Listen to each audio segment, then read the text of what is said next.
It's actually something I've never shared with you before. I realized that we're just very different people when it comes to family vision. That made me really sad. This is what being human is all about, is this feeling. And love and desire and chemistry, as you said, it's not logical. It's all about the energy.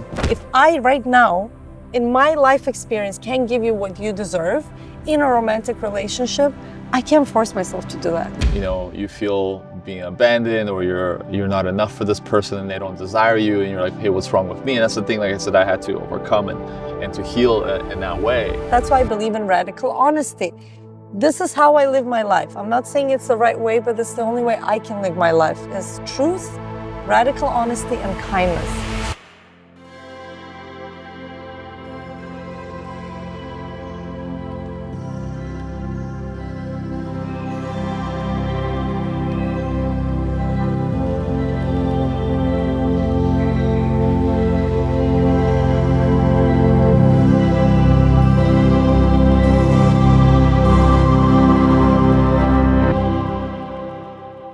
Welcome to the Intelligent Change podcast. I'm here with a very special guest, Mimi.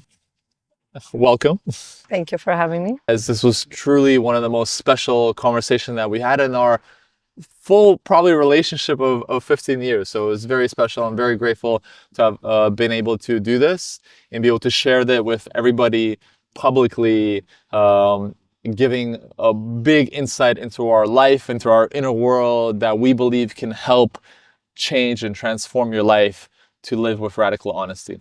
Yeah, it's going to be almost 2 years this August since you and I, it was end of August, beginning of September, since you and I decided to separate as a romantic couple. But before we begin this conversation, can we take a few seconds just to go into our bodies? Maybe close your eyes. Yeah. I like to do this now every time I record with someone.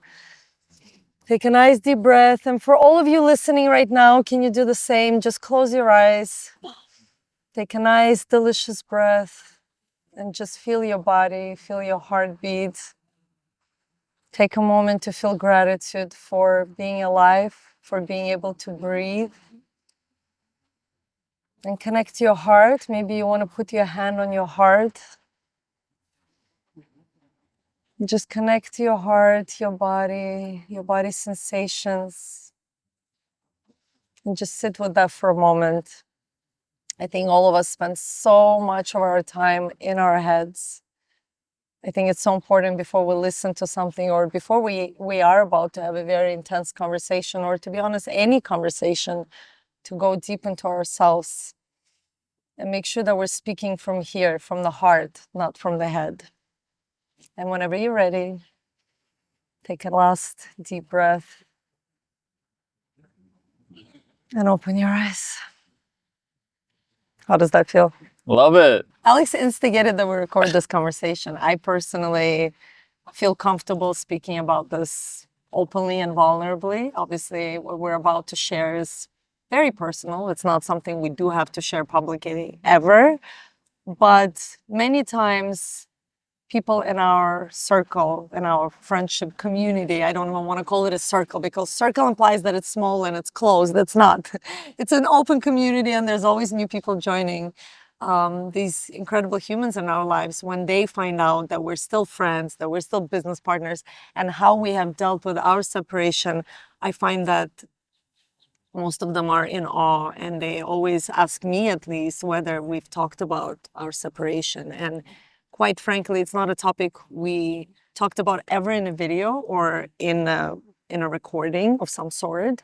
We have done a public Instagram post and in text explained in some words, as much as you can explain in a text, about what we're going through and our decision. But overall, I think you can say so much more in a video than in any text or book. So I'm looking forward to diving deep into this conversation. I can feel you getting emotional. Are you okay? No, I'm totally cool. Yeah. You okay? How are you feeling? I'm feeling great. Feeling super excited because at the same time, we've opened up our lives to so many people for so many years. And when we separated, I feel a lot of people are like, how did this happen? Because it was not something that anyone could have thought about. And I feel a lot of times some people will be like, oh, it was all fake, it was not real. And there was a lot of speculation about what may have caused to this. And that's why I felt it's a powerful story of our love, of our journey, and also the next really chapter, the next book that we'll be creating. So that's why I believe it's a very powerful story to share with others. Absolutely. And I think also for our own personal history and record to have this conversation for us, I think is also very special and valuable. But also I do see a lot of value. I think a lot of you guys who are listening or watching this right now, you either maybe have gone through a breakup before or are going through one right now, or trust me, even if you don't think you ever will, you might. I don't wish that onto anyone. I certainly never thought I would be here in my favorite park sitting with you and recording a podcast episode on our separation. Like, how bizarre is this? I was so certain about where our relationship was going, and yet sometimes life surprises you and you find yourself in transitions, big, significant, life-changing life transitions. And how do you navigate through that? How do you navigate your relationship? How do you navigate your personal growth? And I think we are going to talk about all of this right now. We will share more about our relationship, what caused the separation, how we've been navigating the separation, and where we are today in 2025. August, beautiful summer day here in London. And I think it's fair to begin a little bit to tell the audience. Some of you probably know us. That's why you're watching or listening to this. Some of you maybe have been forwarded this podcast to listen because maybe it's something you're going through and you might not know our history. So I think I briefly will go over overall how we met and how long we've been together and the journey of our relationship. Alex and I met, was it 2007? I really can't remember. 2007, yeah. Must have been 2007. However old I was then, it was No, very... potentially even before. I think 2006. Yeah, maybe even 2006. Because we were co-workers first. Yeah, so crazy, right? 2006, I was 20 years I was old. 19, yeah. Yeah, you were 19. We were both in long distance relationships. I was dating someone back in Azerbaijan. You were dating someone in Russia. And you were actually about to propose to this girl. And I was like, he's so crazy. He barely knows this girl, but he's so romantic. And he's like, I'm going to go to Russia and propose to her. That never worked out. He never proposed to her. He ended up breaking up with that girl. And then we became friends.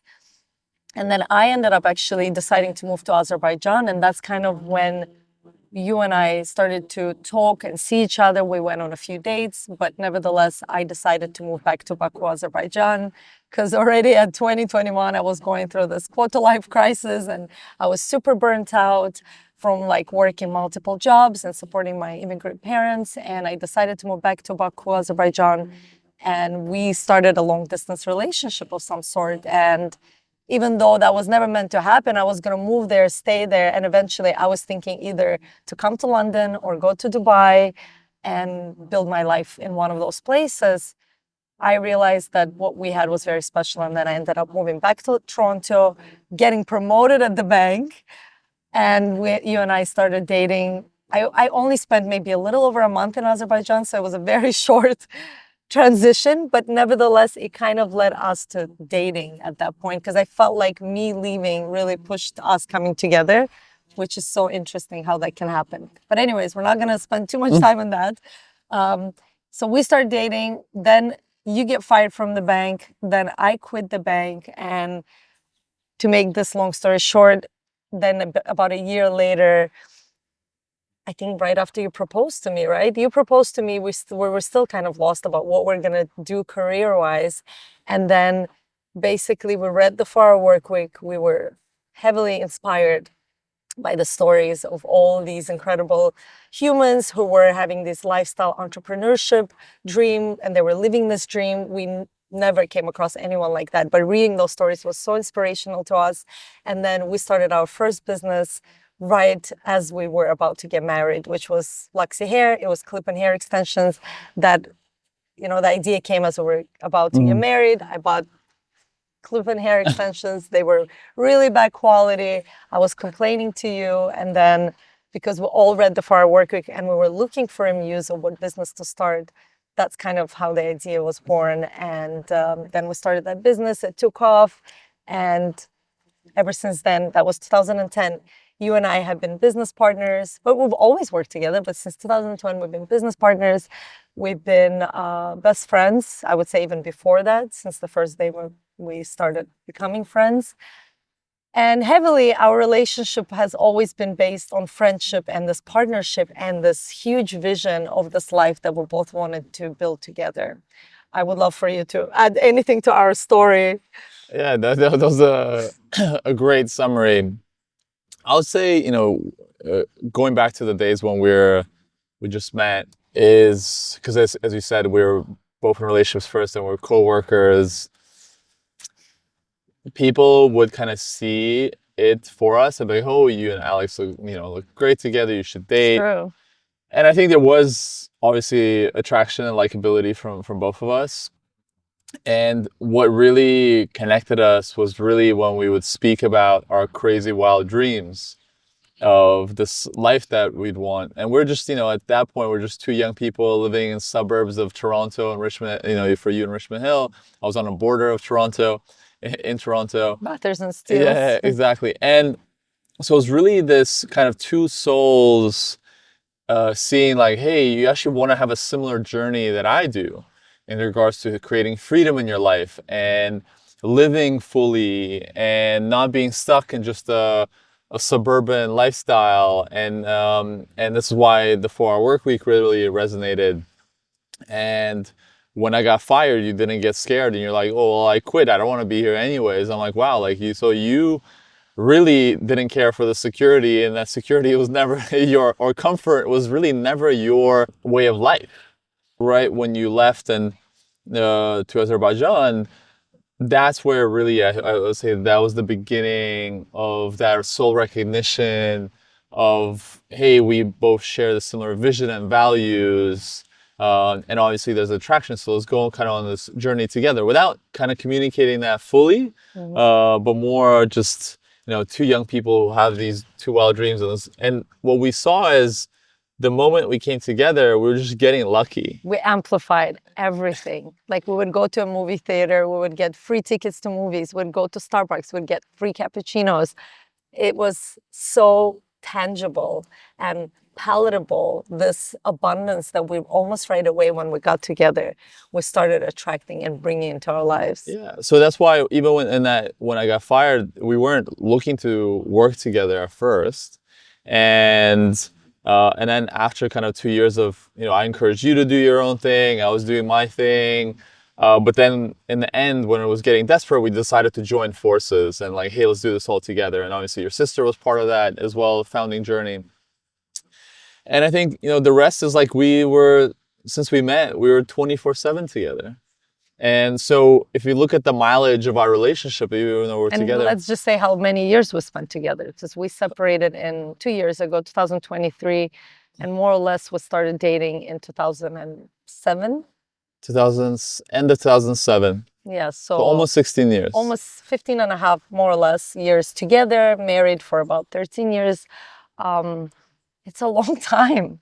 I hardly even know anyone my age or even older that has spent these many years together. I think beyond the years, that's what I was trying to say, like the mileage we would, ever since, especially when we started actually dating, we then pretty much spent 24/7 together, for many of those years until our daughter was born, Alexa, which was really later. So it was, inseparable, decade plus, traveling the world. Yeah, we would always joke that we're almost like a 30-year-old couple, because most normal couples wouldn't have spent this much time together maybe in 30 years. If they have two separate lives, they have two separate jobs, and they come together for a couple of hours in the evenings or on the weekends, like the amount of hours we spent is like insane. Yeah, exactly. And then obviously it was time. I was ready to have a child fairly early, and I told you like, hey, whenever you're ready, I'm ready. Because for me as a man, it was just more about providing that financial support, stability, and we achieved that fairly early. So I was like, hey, whenever you're ready to have a child, let's do it. And you're like, hey, not ready yet. So it took some time. Took 6 years of marriage and probably 8 years together Yeah. to have Alexa. And then, I was 29 when, our daughter's like, almost 9 now. So I was 29, you were 30. And a lot changed, obviously, when our daughter came, because now it was not just us two, it was three. I think that was a really, I'll say, a big shift in our relationship and dynamic. We can talk about the first year of her birth. Yeah. So I'm curious of that. How was that for you? Because I do think that was, and I think for so many couples, yeah, they can relate maybe. Having a child really makes a big shift. Oftentimes people say hey, marriage is big, but I tell being married is nothing compared to having a child. And for us, even when people would meet us, we're no longer a romantic couple, they would say, what? You're married and you have a child and you have a business together? How do you do this? And for us, working together was never hard. It was always seamless. But maybe because, again, we met at work, so it was so organic and natural. So I would always tell people, I don't know what it's like not to work with your partner. In fact, for me, that probably wouldn't work because all I know is always working with my partner, spending all my days with my partner. Having said that, I do think it's different when you have this overall freedom. You can be anywhere, do anything, and we created this incredible lifestyle where we had that. We really lived that lifestyle. We would be in Brazil, and then next day in Argentina, and then next day back in Miami, and next day somewhere else. It was incredible, and both of us loved that kind of nomadic lifestyle, and freedom is our top value for both of us. And then we did choose consciously to have a child. We were both ready. And yes, it took me longer than you. And that was a very exciting chapter. And at the same time, I would say for us, the first year Alexa came to our world was the most difficult for our relationship.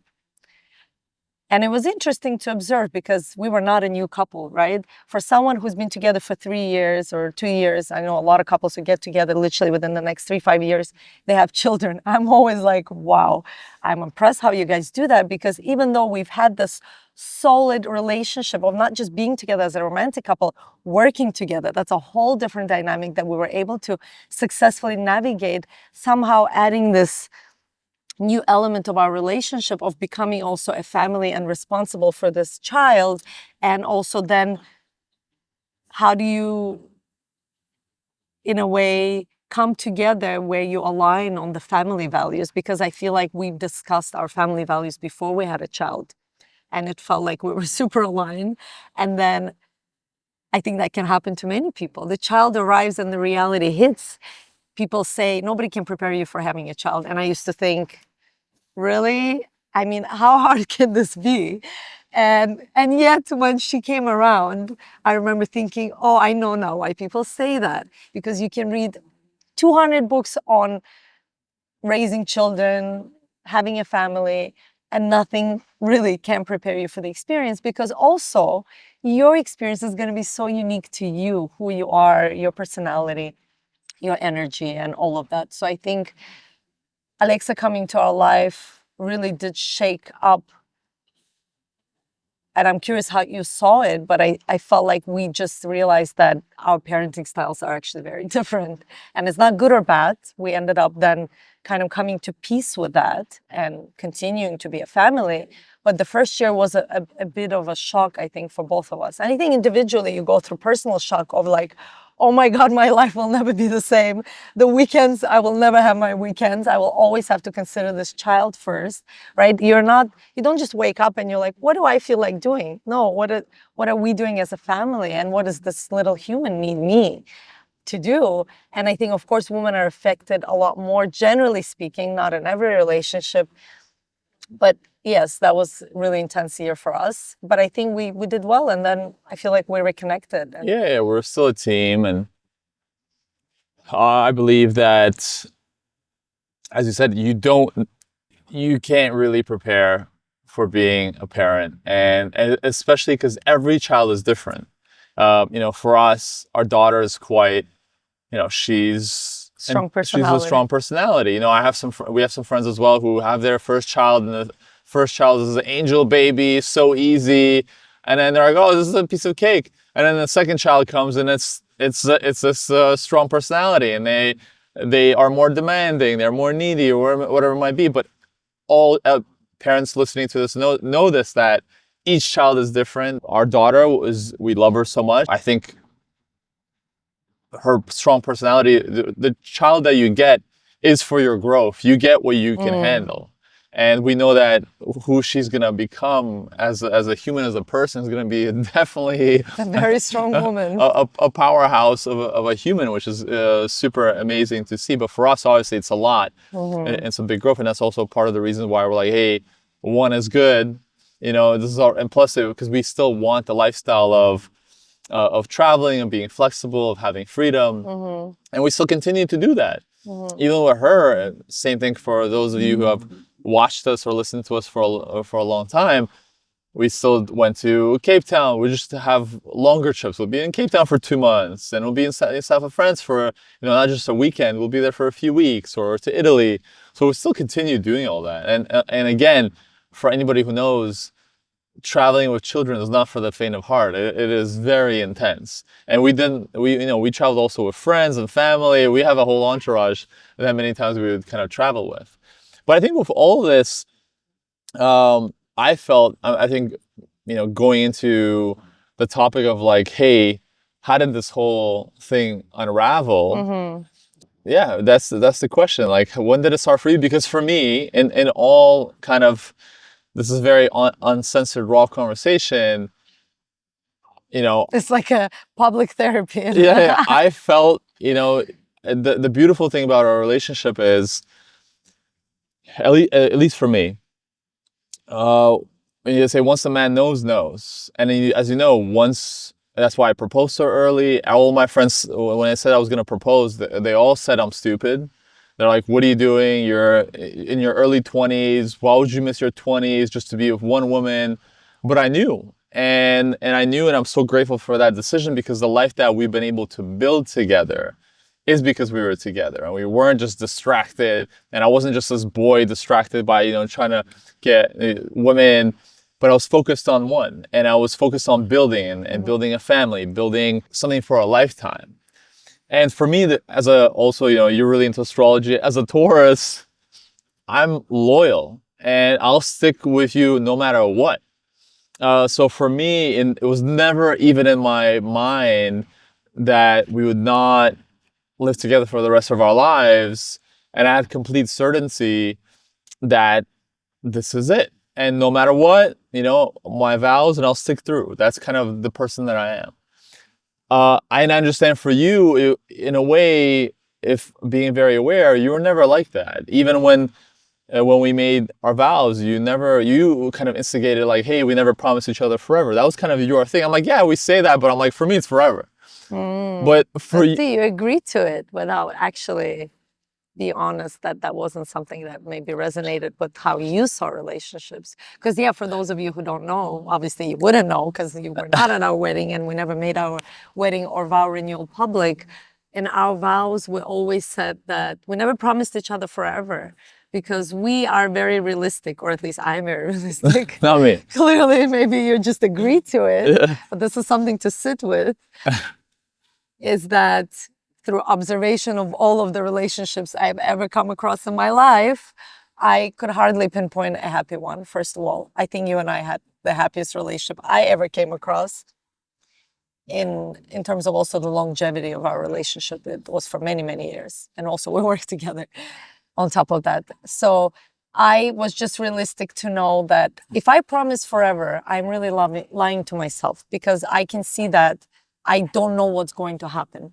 Tomorrow, you could wake up and treat me differently. Tomorrow, I could change. Like, I don't know what's going to happen tomorrow, right? There's so many things that are out of my control that I don't know. Therefore, I'm not going to lie that I know what's going to happen tomorrow. But I know what I can control, and that is that today, in this very day that I'm living in the present moment, I promise to do my best.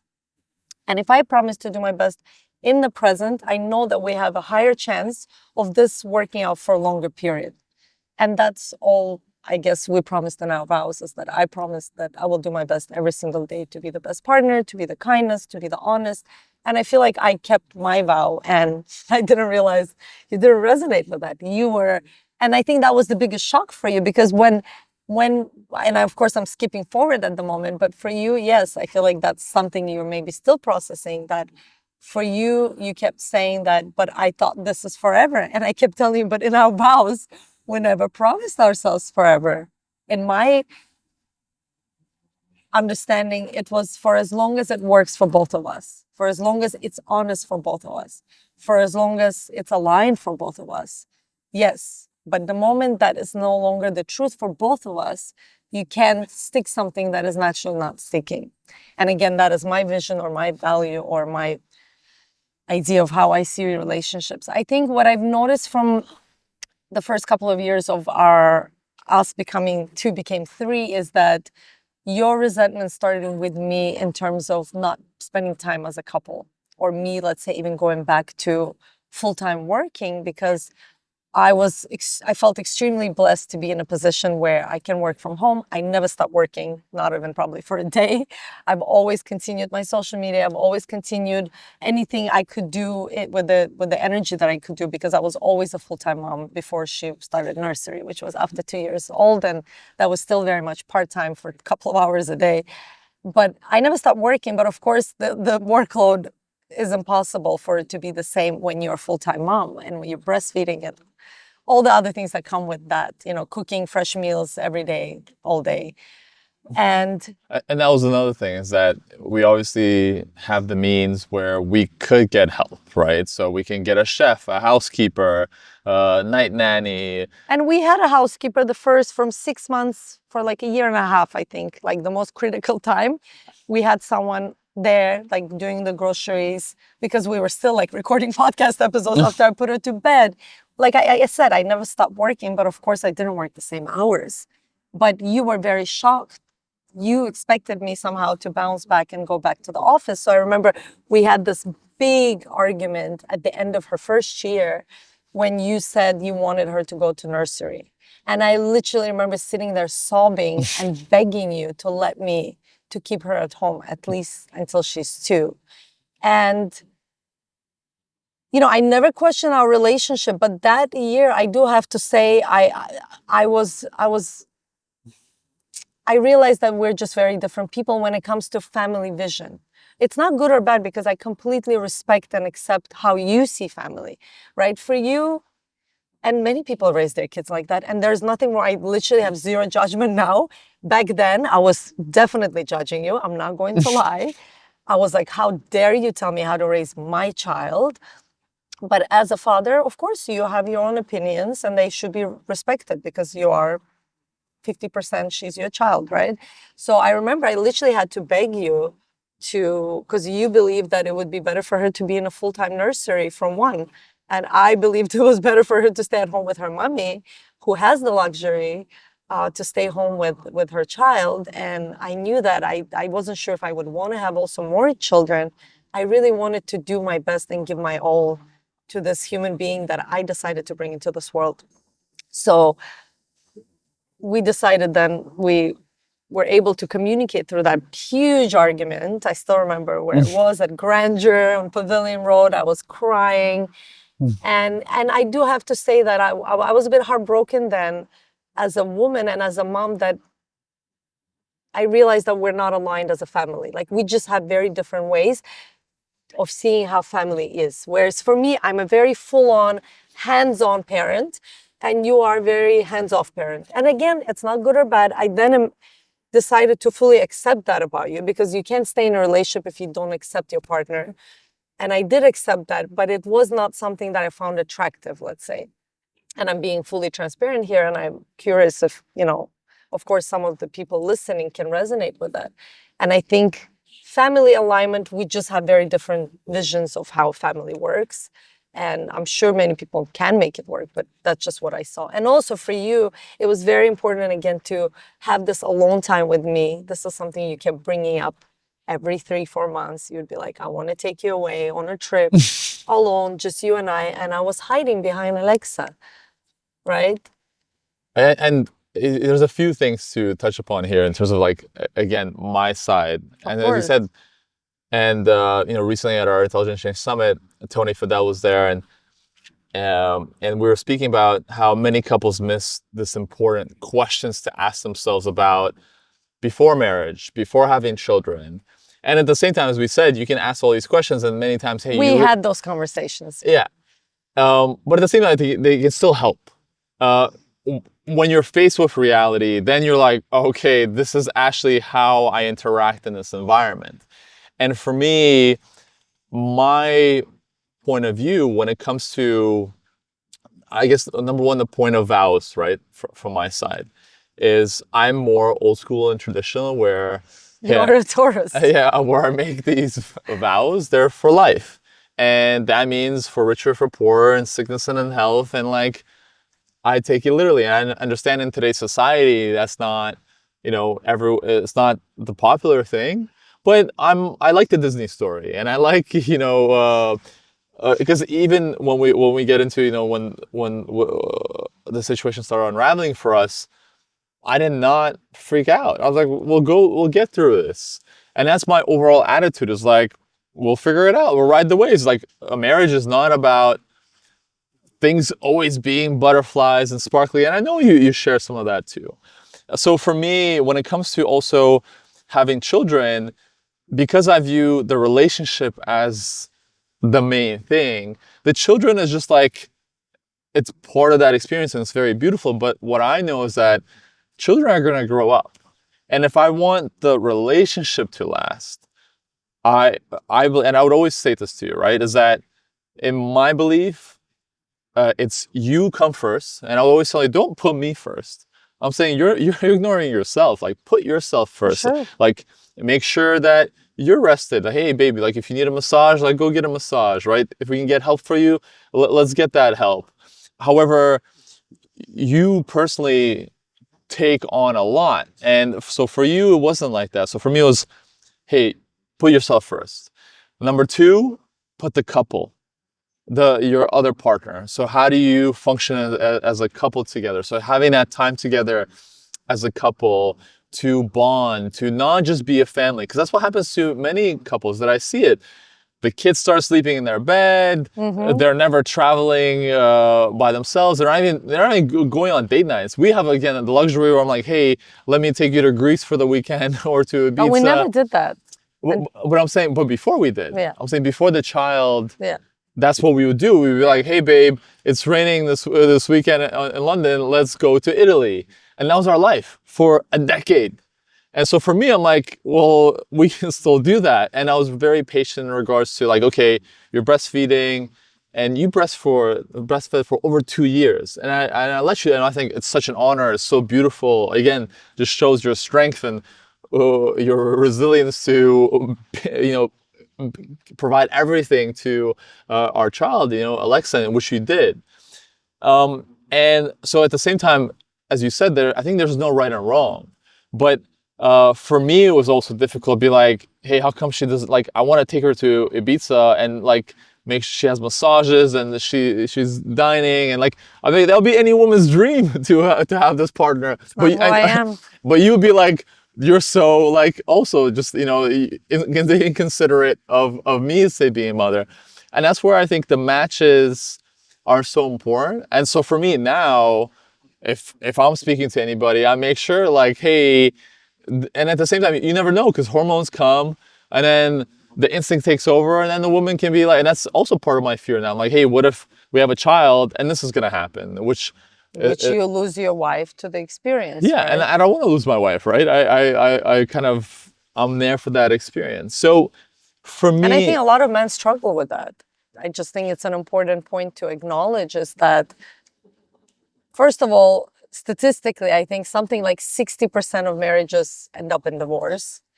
And these are the ones that end up in divorce, right? We're not talking about the ones that stay together because it's more convenient, because they cannot afford to separate, because they're afraid to be separate, and many, many other reasons, right, of why people choose to stay together, subconsciously or consciously. But I think overall, going back to your point, is that a lot of times when the children do come in the picture, a lot of the disconnect. I'm not saying it's the kids' problem, but the kids just amplify the issues that were already there, right? If you're not dealing with it, now it's really going to be clear where the separation needs, where your needs are different, where your personalities are different. And I think the ones who survive and thrive through family life are probably the ones that end up then staying together for years or not, right? People end up raising the kids, and as soon as the kids are out of the nest, they end up separating, right? So again, many people choose different stories, and there's no right or wrong. What works for everyone is what works for everyone. I think for us, the COVID times really helped us, I think, stay together, because I remember my happiest years in our family life when Alexa came around was from 2020 to 2021, 2022, because you were always home. And we were having this like family life together, like again, 24/7, because I guess this is how I am. I love together 24/7. It's just observation, right? It's not good or bad. It's just what made me happy. And I remember as 22, the lockdown started lifting, you started planning all these trips. And I was like, well, where are you going?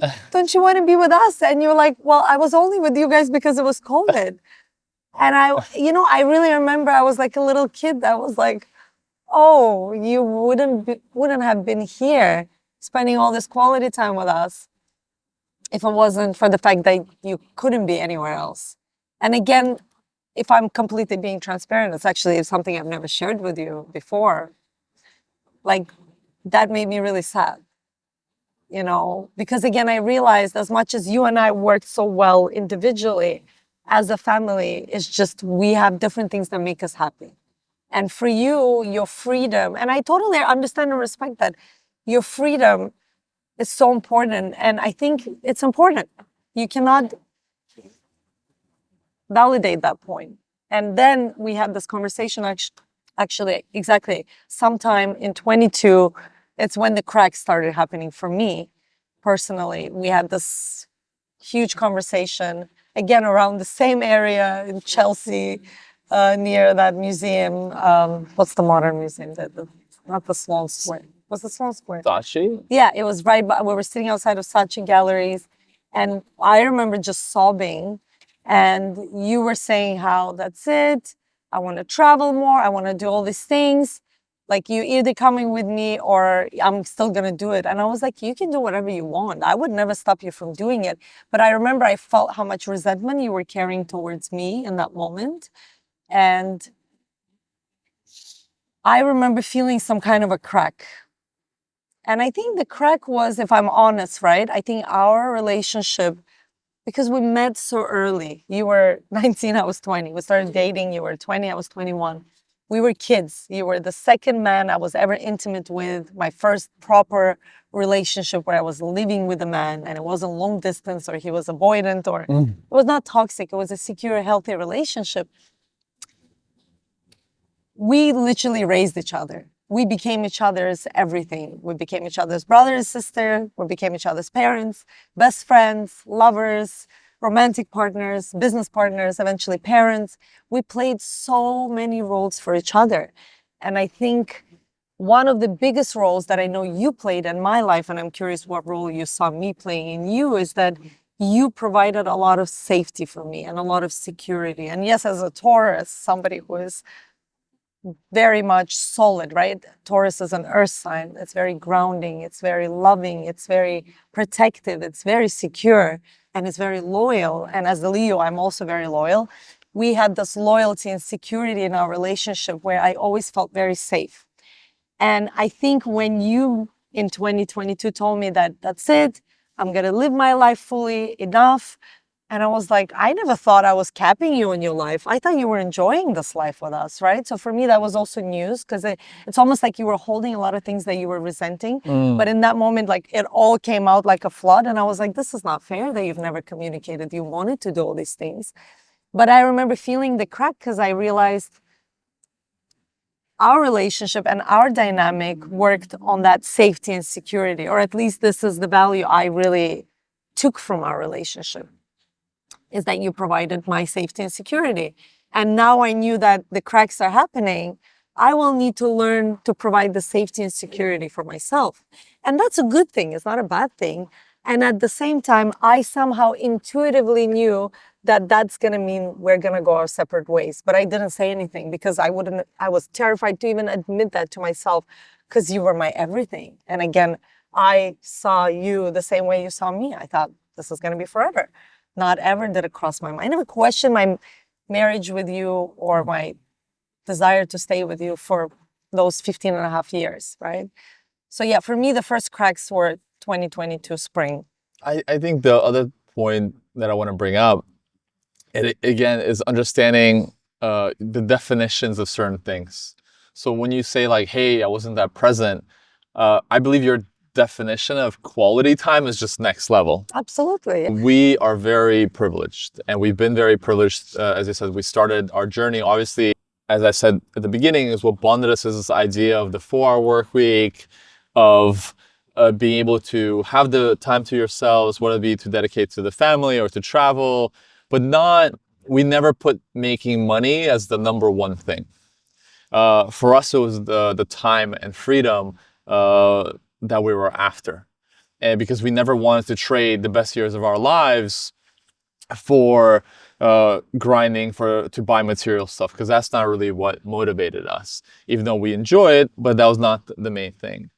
And for me, on that process, what I also understood is that I also, because when we did our first business and when we actually did the 4-hour work week, we learned that just having a lot of time can feel very empty, and you need a purpose in your life, and it's so important.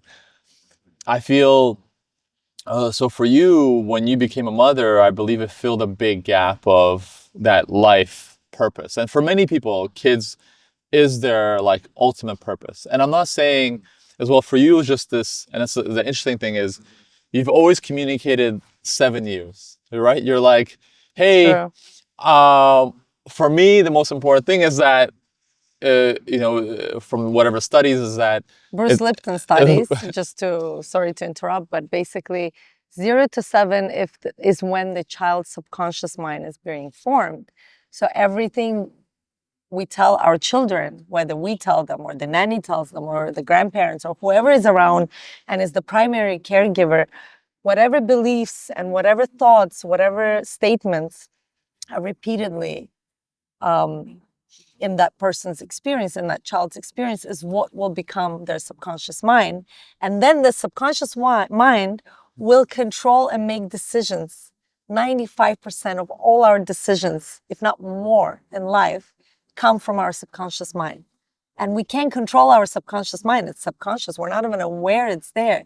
So for me, as a parent, it was so important that I'm there and very present 0 to 7, more or less, because I knew that I wanted to give her the best opportunity for life. And that is me instilling growth mindset in her subconscious mind, which is you can do anything you set your mind to. You're beautiful, you're perfect exactly as you are. And giving her unconditional love, simply as that. And yeah. So that's why I kept saying I need to be there for most of everything 0 to 7. Yeah. Because I felt so responsible. But I do realize a lot of it was coming from my own anxiety. But these are things I became aware of later. Yeah, and we'll touch upon it through our, I think, cord cutting exercises that we did, which a lot of things actually I've learned, and it was really powerful.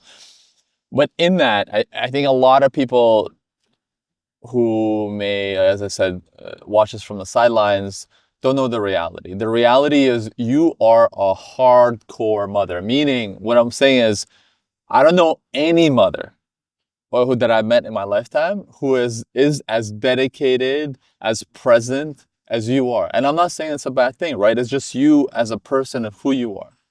For me, as I said, I have a very different set of values and viewpoints of how I look at parenting. I'm not this deep believer in this. I do believe subconscious is very important, but at the same time, I do believe like how I was raised. I went to nursery from when I was more than 1, and I was not. It was very free. To be in USSR, there wasn't this whole just idea. It was just like, hey, they just did what we did. And at the same time, I think for most people, which again, we had the luxury of, for most people, they have to work, especially in the US. You don't even have mat leave, Maternity leave. right? You have the luxury of like, hey, I can breastfeed for 2 years, never give a bottle. And that's another thing people that I know. I know you've never gave up a bottle. Alexa would never, our daughter would never even take a bottle. She wouldn't even take a pacifier. She wouldn't even take like, you know, so, and you accommodated all that and you were super present in that. And for you, that was the ultimate and the number one thing. And so for me as well, to reference quality time, for me, I believe, and it's what I know now, and I'm very transparent of like, I believe and I am a very present father, right?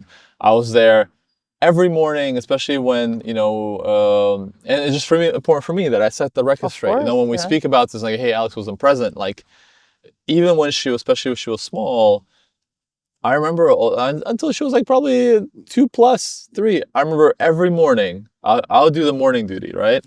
I'll let you sleep till like 8:39 because I want you to have your beauty rest. 9 is pushing it out. No, but sometimes, so I'm saying it would happen, and many times I remember back then she would wake up early, so from like 5:30, you know, from 5:30 to 8:30 for sure, for a long time. That was my time with her. It was like almost 3 dedicated hours that I'll spend with her. I still remember one of my happiest moments of my life was, and you know, as I referenced it, like, cause I would make porridge for her in the morning. And I still remember the day was one of my, you know, happiest days when, you know. You have it on camera. Yeah, so. yeah. Oh, I need to find it. It'll be amazing. Cause she actually took the spoon from me and started feeding herself. And I just started crying. I was like, oh my God. Friends. It was like, it was so beautiful in terms of, you know, seeing your child obviously take those first steps. I taught her how to bike. I taught her how to swim. You know, we took a lot of holidays. Again, us versus most people, we'd be on holidays for at least 2 months a year, at the very least. You know, if we're counting everything, and in those holidays, I'm still present there in the mornings, in the evenings, in the weekends. Most fathers that I know. I don't know any father who's as present as I am, especially in those days. And so, and that's where I felt also like I'm giving my all, and it's still not enough, right? And that's where I think that, and for you, you're like, hey, you're not giving enough. You're like, you judge me for like not. I used to, but then I think I also accepted you at one point, right? I think we had many conversations. Yeah, but I think that's where. So that was not the reason of our separation, I think. Of course, but I'm saying kind of also communicating some of these dynamics, which I believe couples with children can relate to, and just how important are these points, and what's the overall, I think, as we said, I think connecting to the vows and the belief of what does a marriage represent to you is what potentially will enable you to stay through certain things. Because like I said, I think we should get into, you know, the actual event that occurred, you know, here in London that unraveled everything, which is what, you know, I think what people really want to know. Because it's not even the parents thing, right? It's not all this stuff. But I think the nuances of the relationship before are important, because this is the layers of life and any relationship. And I don't think it's only one thing that happens. That one last thing can happen, but the relationship erodes slowly, right? The water comes and slowly erodes the rock. And I think these small things over the years were eroding our relationship without me consciously being aware of it. And then, yes, something happened that then the whole thing unraveled. You have the rapture in a relationship. And I think that's what we're going to talk about next. So this was March 2023. This is the Netflix show. But of course, I'm not going to go into all the details because I think we're not going to make this a 10-hour podcast. But without going into all the details, it was a normal March day. We woke up together, took Alexa to nurse school. I think she was already in school.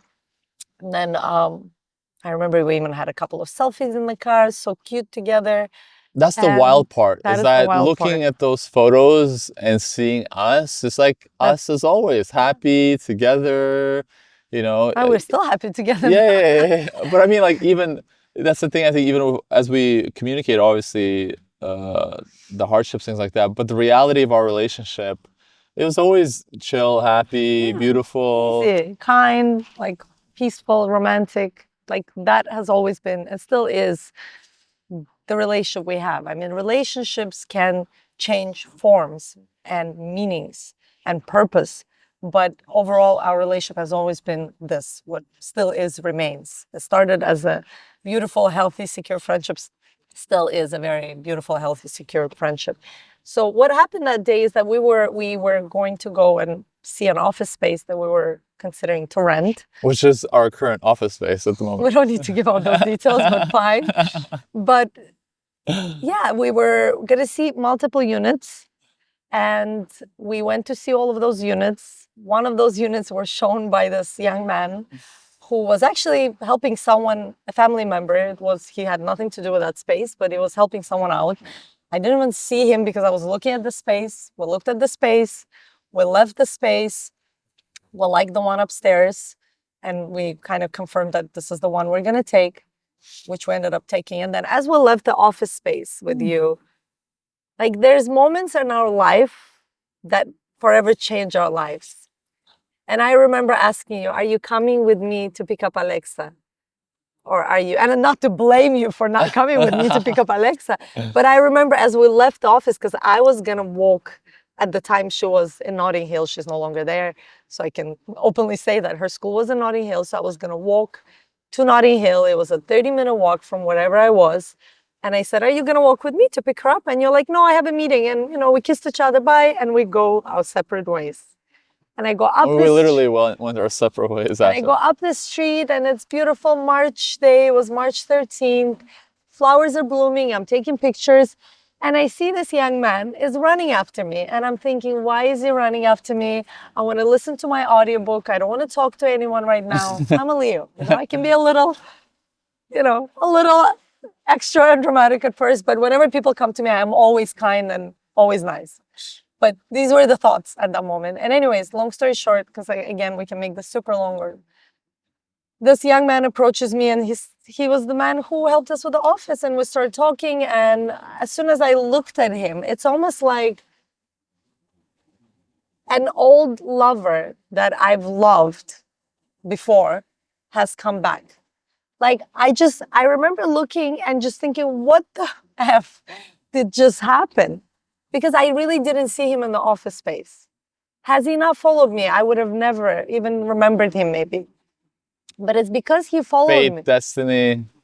Right? And I never in a million years since we were together. And again, just to preface this, I am someone who has always had guy friends since I was little. Like I've had sometimes more guy friends than girlfriends. Like in high school, my best guy friend was a guy. In college, my best friend was a guy. So I was always surrounded by many men of all ages, all kinds of looks and success statuses. I really don't care. All of them have always been in a friend zone. I am not someone who can just meet someone and fall in love. This is not normal experience for me. At that point, I was 36. I'm 38 at the moment, about to turn 39 tomorrow. And this man walks into my life and it's love at first sight. Never happened to me in all these years. And I'm thinking, what is going on, right? Like I'm freaking out on the inside. He's asking me all these questions and then he's like, where are you walking? And I said, I'm walking to Notting Hill. And he's like, great, I live in Notting Hill. And then we walk for 40 minutes, 35, 40 minutes, and have the deepest conversations because I don't do shallow. And I remember thinking right away, oh, I wish I was not married. And I thought this is the most bizarre, I've never. I've met so many men in all my years of us being together. I'm always out there socializing again, meeting all kinds I never wished I was single. And I remember thinking that was so messed up, right? And then we walked and we really connected deeply. And that moment when we had to say goodbye, I remember thinking, I'm so sad. I don't want to say goodbye to him. Like, I don't know if I'll ever see him again. Like, I felt so emotional. I don't know this person. Like, logically, to this day, I cannot explain this experience. But viscerally, on every cell in my body, I knew this day and this moment will change my whole life. Wow. And it did. You know, and again, this is a Netflix show. We're not going to go into all the details of what happened after. All I can say is that I realized I fell in love. And But I think I'm curious of that. And before I ask this question, just to preface it, as you said, for me, never doubted, never looked at anybody. I've never looked at anyone You were either. always my woman, and you would say it's the same for you in that. Absolutely. Never looked at another man. Never, I mean, I don't know, probably sometimes we flirt a little bit, but it's kind Yeah. of like very friendly flirting. But to be honest, never came across anyone I even had a crush on. Not even, I'm not talking about love, you know, but not even a crush. So for me, I knew this was not a normal experience. I am someone who is very self-aware and very self-observant and someone who is very radically honest with myself. So I knew when this happened, this is not normal. I just didn't know how this will all unfold. My biggest hope in that moment was that he was gay. And I was hoping that if he's gay, him and I can be best friends. And I really was praying for that to happen because I thought maybe if that's the case, but part of me was hoping he's not. And I knew that was wrong. So anyways, long story short, I lost sleep. From that night on, I couldn't sleep. I would maybe get a couple of hours of sleep. My whole body was like turning over. My heart was flipping every second. And this never happened to me in my life. And I remember that we had an exchange on WhatsApp because we had a WhatsApp group to see the office space. And eventually he asked me out for lunch. Well, it was coffee, then ended up becoming lunch. It was 3 weeks until we saw each other again. We ended up going for lunch, which for me, again, I have a lot of guy friends. I'm out there all the time meeting guys or girls. It was not a big deal. And we do the same thing. By Yeah. the way, we never felt jealous, both sides. I would go for lunch with women, but not like You've I said, for introduced business. me to so many incredible women that I'm Yeah. still friends with. So we were Yeah. always very secure. And like I said, I trust you, you trust me. There was never in this 15 plus years of our relationship, never any doubts or that type of kind of jealousy. So then we go for lunch. And again, I was hoping that he's gay. And then one of the first stories he shared was about his date with a girl some time ago. And I was like, OMG, I am in so much trouble. He's not gay. So I remember thinking then that, first of all, when I saw him again 3 weeks later, I was hoping anyways, the story has many points. I was supposed to meet him for coffee 2 weeks before that. And I canceled because I just thought, I can't meet with this guy. I'm a married woman. I have a child. I can't do this. But at the same time, I knew that I can't numb the way I was feeling. I thought it was wrong. I need to go deeper to understand what is this, because this is not a normal experience. At that point, you didn't know anything. But also in those 3 weeks before you met, you say you couldn't sleep. Did you start then having these I was researching. desires? Yeah, at that point, I didn't have desires. I just fell in love. But in love, but I'm saying, are you But I already having think- sexual fantasies? Like what's happening? Not yet. I think at that point, I didn't have sexual fantasies about him, but I just knew that my body was so turned on by him that I never felt this way with another man. And that for me was really bizarre. But again, he didn't have a picture on WhatsApp. I didn't even know for sure what he looked like. I didn't have it on Instagram. Like 3 weeks, I didn't see him. So I canceled and I thought if he reschedules, I'll see him. And he rescheduled. I thought if he doesn't reschedule, I will never see him. But again, he pushed and rescheduled the first coffee meeting that we're supposed to have. Then we go have lunch. And I remember I walked in.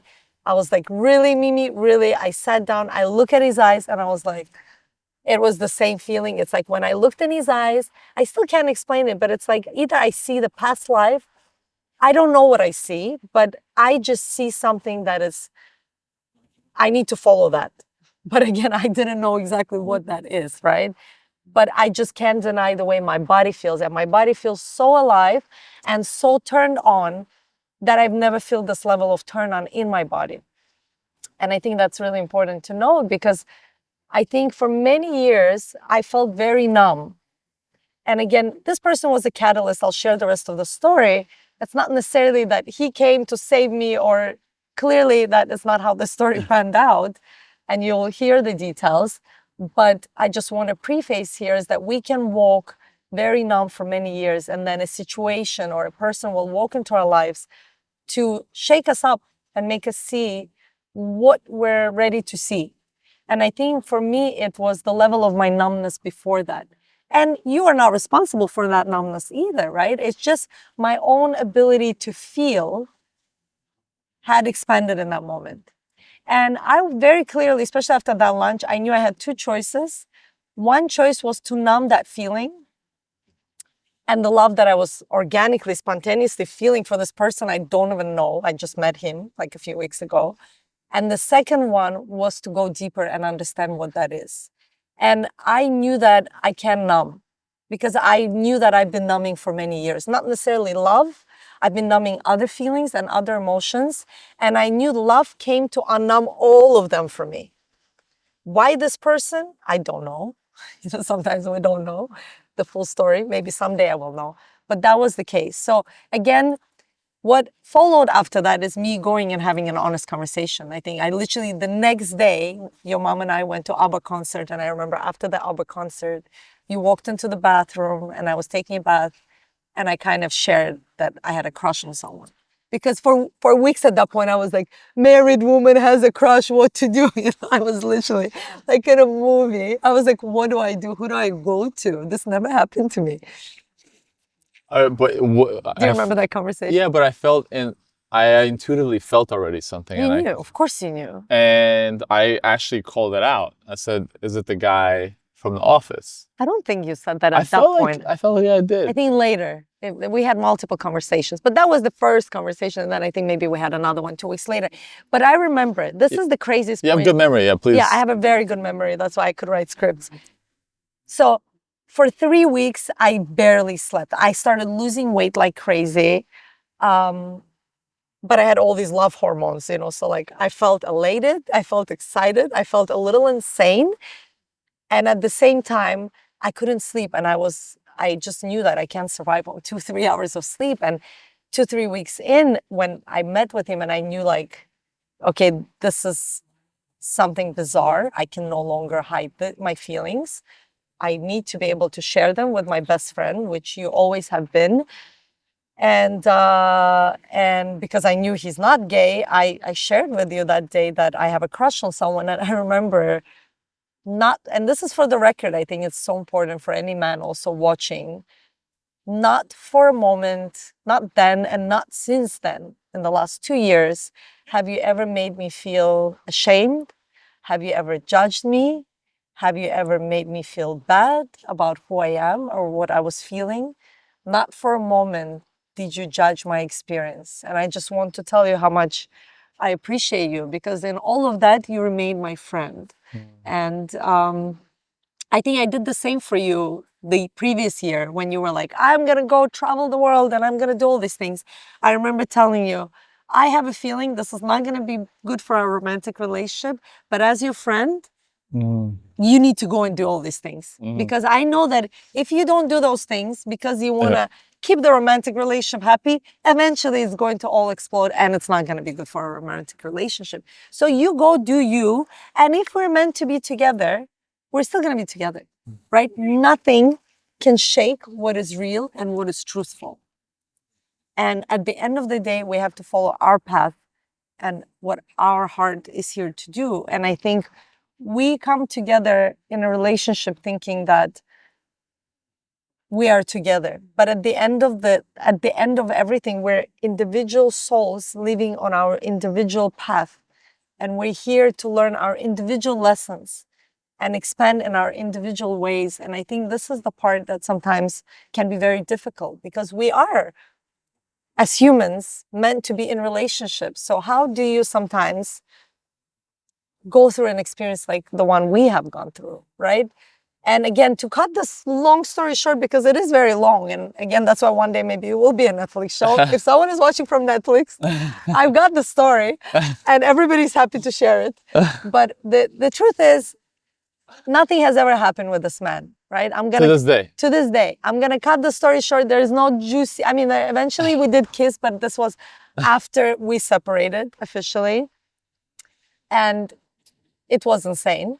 But nothing beyond the kiss has ever happened, because this man was not ready for anything to happen. And after I was honest with you and I told you about what I was going through, eventually I shared with him what I was going through. Like I But was, that was much later. And I yeah, think that was like 4 months later.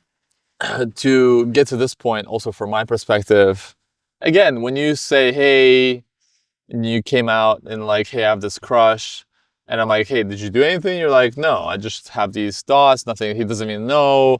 I'm like, then it's fine. Like, there's nothing wrong. And Yeah, you were like, you're a human being. I'm like, you're a human being. And I'm like, I'm a man. And like, as a man, I still have desires for beautiful women every day, right? I see somebody beautiful, I'm like, wow. And you can have fantasies, you can all that, but that doesn't mean you have to act upon it. So for me, from a male perspective, I was like, whatever, like, it's okay to have turn-ons, and you're a sexual being. You're not supposed to just think of me. Like, I think that's totally normal. And I was like, babe, like, we'll work it out. Like, as I said, I didn't judge you. I was like, thank you for being honest and sharing me. And like, and that was my moment. I was like, okay, like, time for me to up my game in terms of see like what is missing, what can be done. Because again, my viewpoint of a relationship is you're gonna have waves.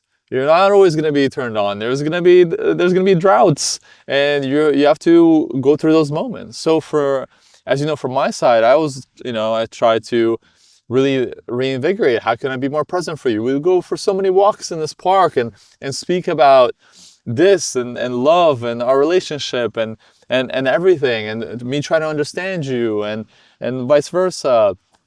And so for me, I did not see it as the end, or it's a crisis, or how could you? I was like, we'll work it out. And then so for the next following 6 months, that was my kind of goal. I still kept being romantic. I still kept trying to do all the things. So I'm curious from your side in those months, because it felt like I was trying, and I was trying to make it work, and you're also open. It's not like you're totally shutting me down. Books, yeah. You're also receptive, and you also were, from your side, were trying to make it work. But at some point, it felt like you already Tapped out, gave up, and they're like, okay, this is not like, because it's. I think this is the interesting part, because we didn't have a toxic relationship. We had a very beautiful. We never had it. We have a very beautiful life, relationship, romance. You can say all the things you can about me. And I'm saying that's why for so many people who saw our story unfold but don't know the details that we're going through now, and even our personal family and friends, they're like, this is crazy. Like, you guys have... You out of all people. Especially we did our vow renewal a year and a half before, which was the most beautiful thing, and it was real, and we caused like 5 divorces at that vow renewal, right? Because people were like, holy shit, that's love. Like, and we don't have that. And I felt like, to me, that moment, and I'm curious as well for my part, like, that was so intense. So that was probably like the peak of our love. Yeah. And when we looked at it, and I looked at the photos now, and the way we looked at each other's eyes, of course, I think it was undeniable. So I'm curious from your side, what the happened? It's a great question, right? And so to lead to the point where you're like, hey, I have this beautiful life, I have this beautiful marriage, and I'm just gonna like blow it up. Especially when the person who enters is just a catalyst, is not even a potential relationship to leave for, right? And I think that's an important point.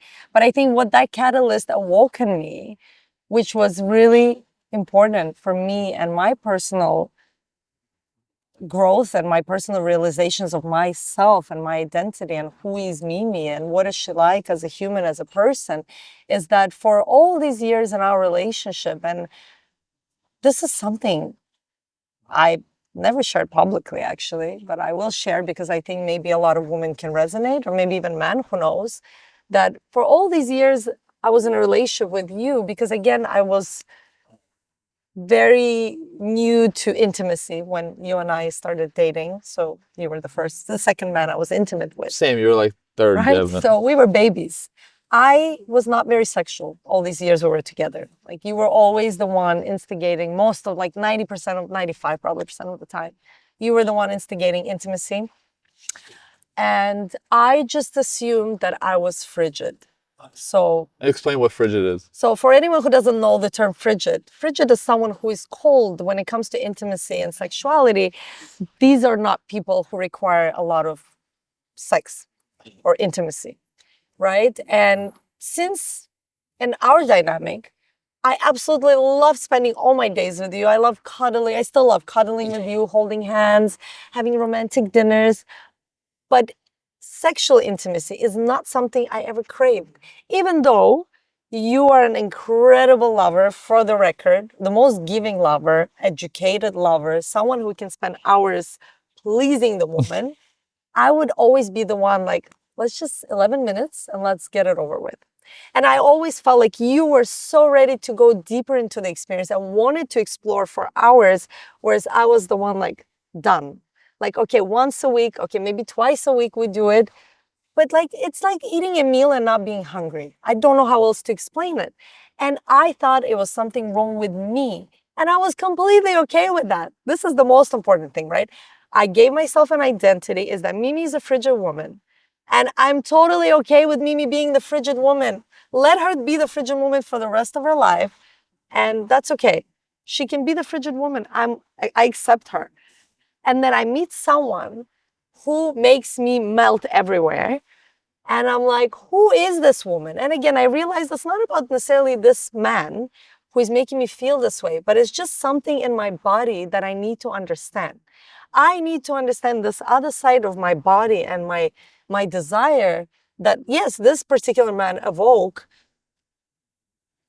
I want to go deeper to understand. Well, not even doing anything, by the way. Yeah, He evoked... nothing ever happened. He evoked just by his energy and his presence. Let's just be clear.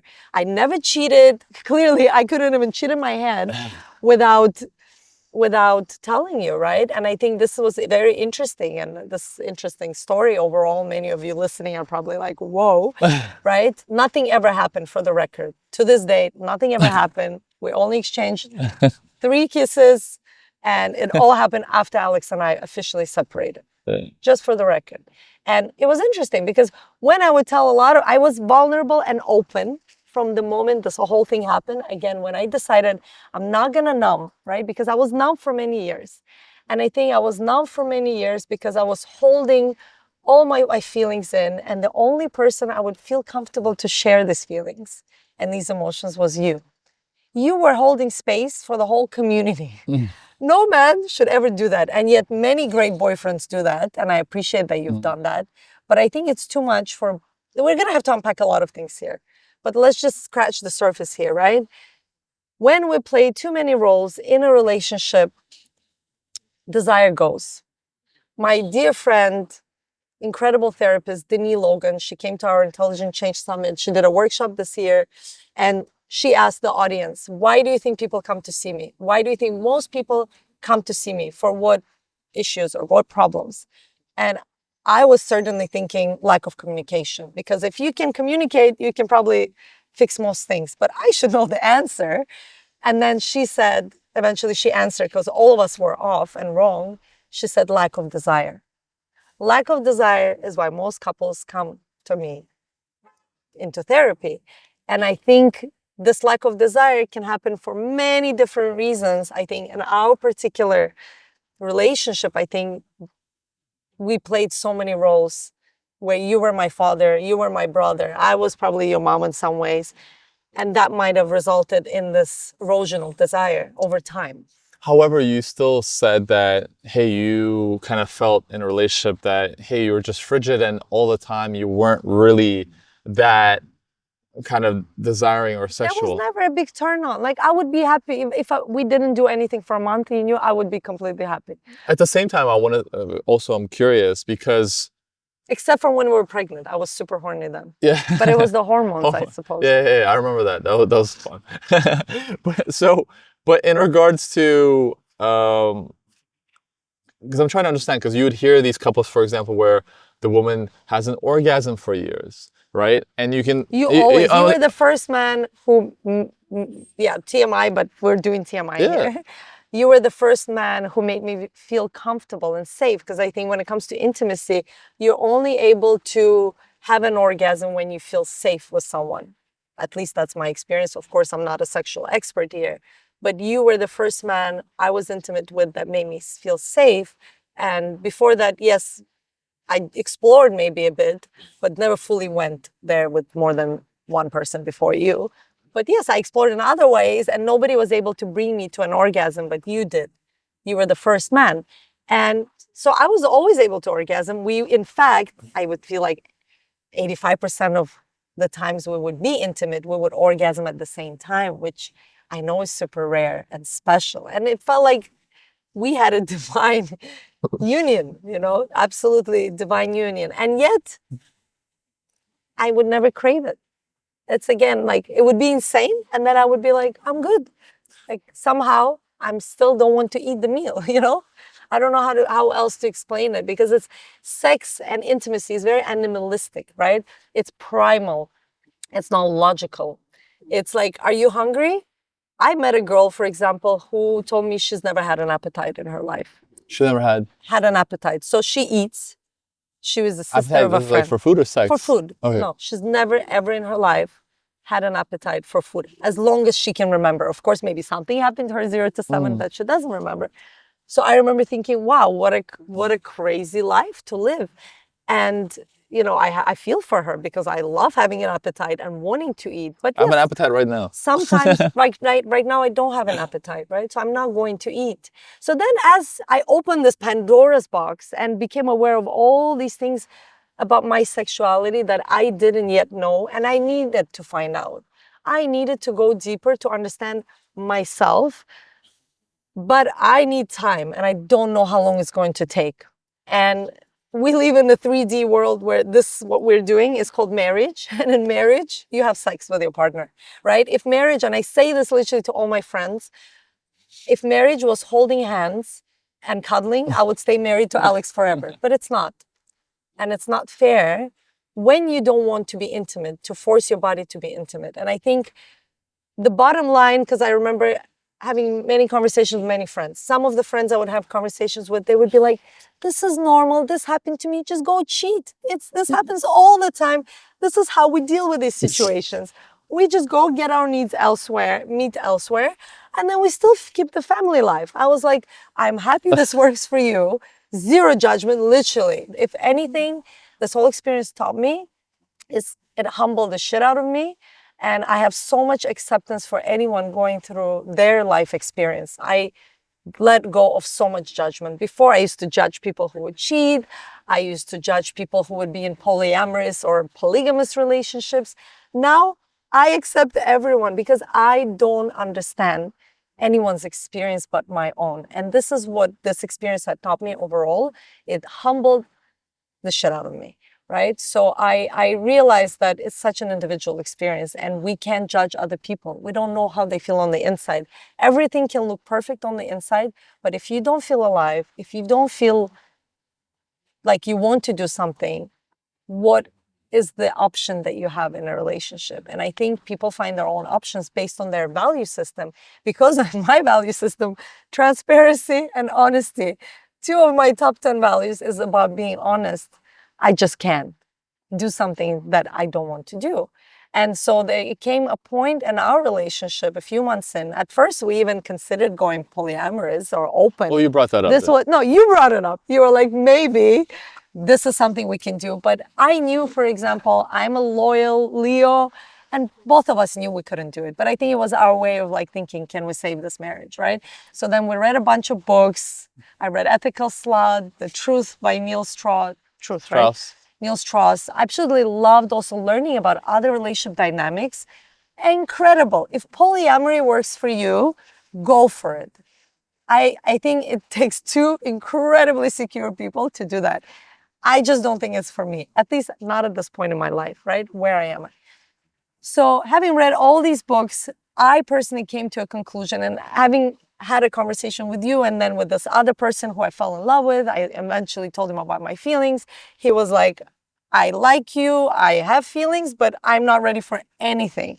So I knew this is not the story that's going to unfold in this like romantic way. I fall in love and then I leave my husband and I get in this relationship. This was not the story.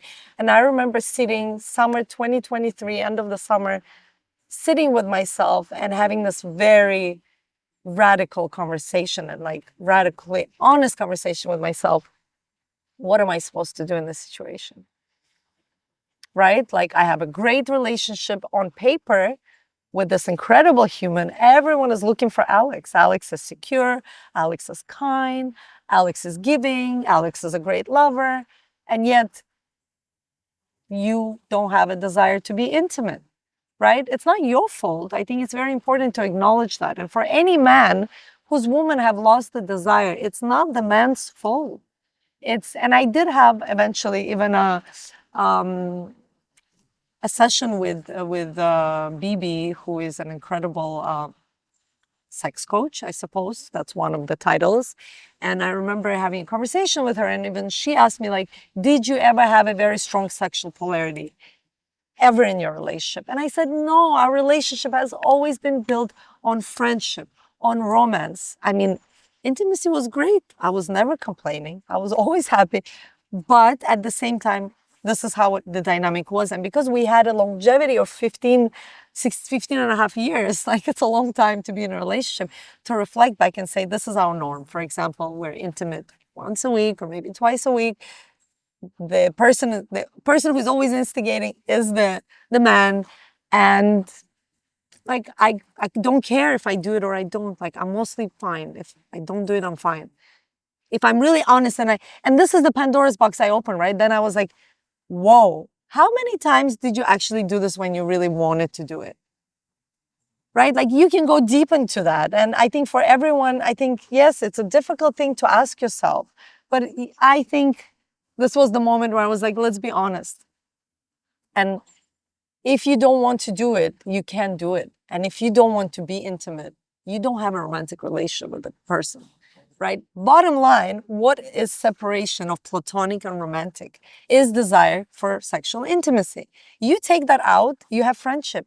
I have so many incredible guy friends. I don't want to sleep with any of them. Right? I don't need to be married to any of them. I love hanging out with all of them. I can hold their hands sometimes. I can cuddle with them, hug them. I love and adore every single one of them.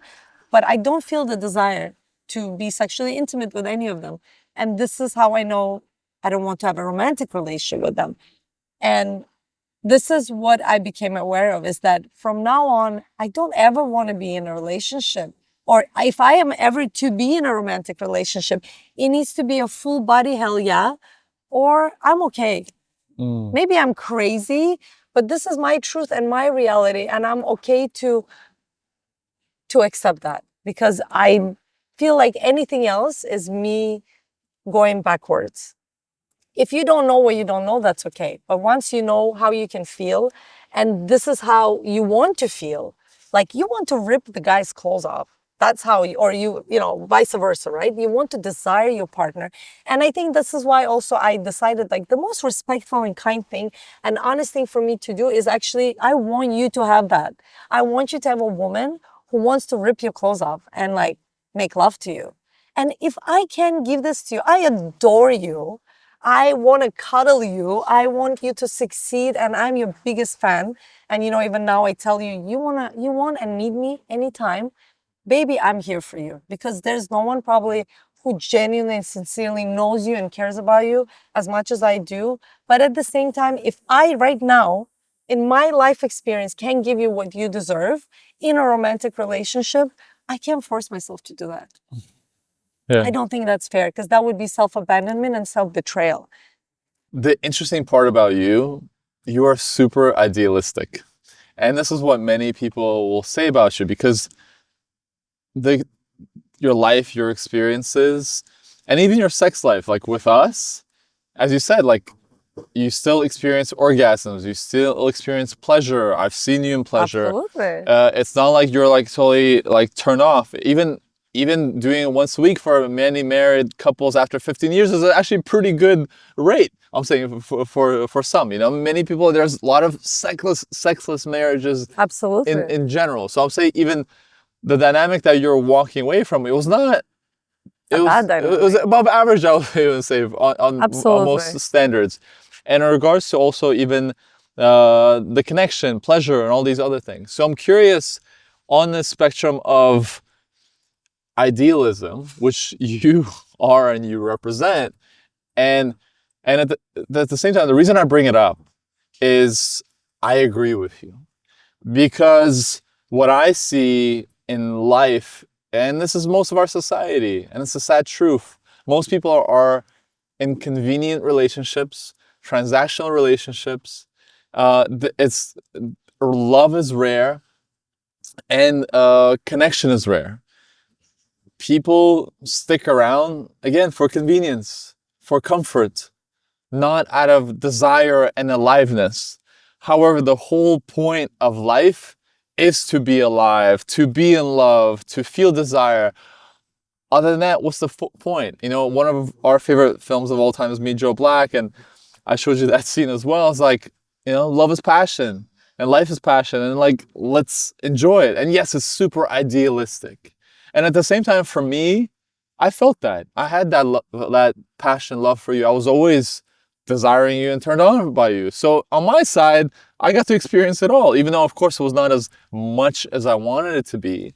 And of course, my side, the thing that I had to come out of, and you know, as we were saying, having this conversation, it's a very rare conversation because most of the times, like, people won't speak about this, and secondly, most people won't be able to deal with this in this way, especially from a man's part, because It's a very secure man. because for me, what I had, because you know, there's so many things, but what I had to obviously overcome, because you would hit me with these truth bombs, as we were speaking about. A lot of men won't be able to receive this type of feeling, like, hey, actually, your woman was not desiring you for potentially your whole marriage. Who knows? In terms of, in that way of like that full turn on that you're speaking about, and which for a long time it made me also like doubt myself, doubt my desirability. So coming out when we separated, there was a certain point of me, like, because I haven't had that much experience with women, I'm like, am I a great lover? Can I be desired?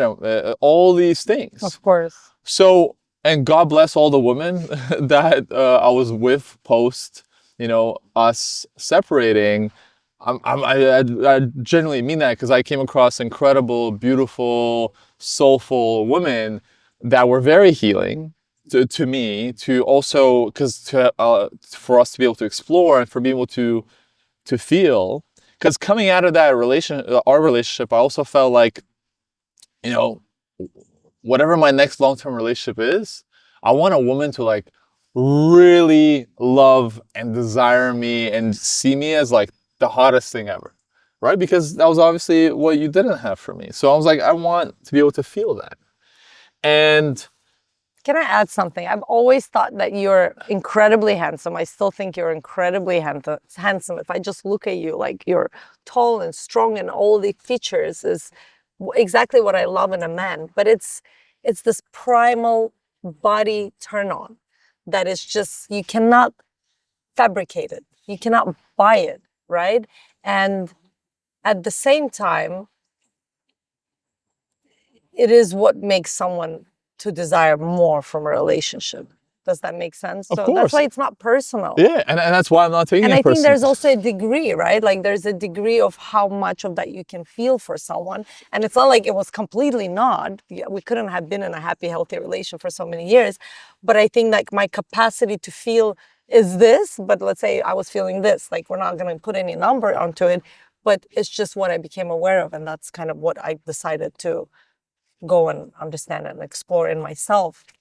Yeah, and I think, as you're saying, and this is what I believe now, 2 years later, both of us are realizing, and especially even for me, because, you know, I stepped out, like I said,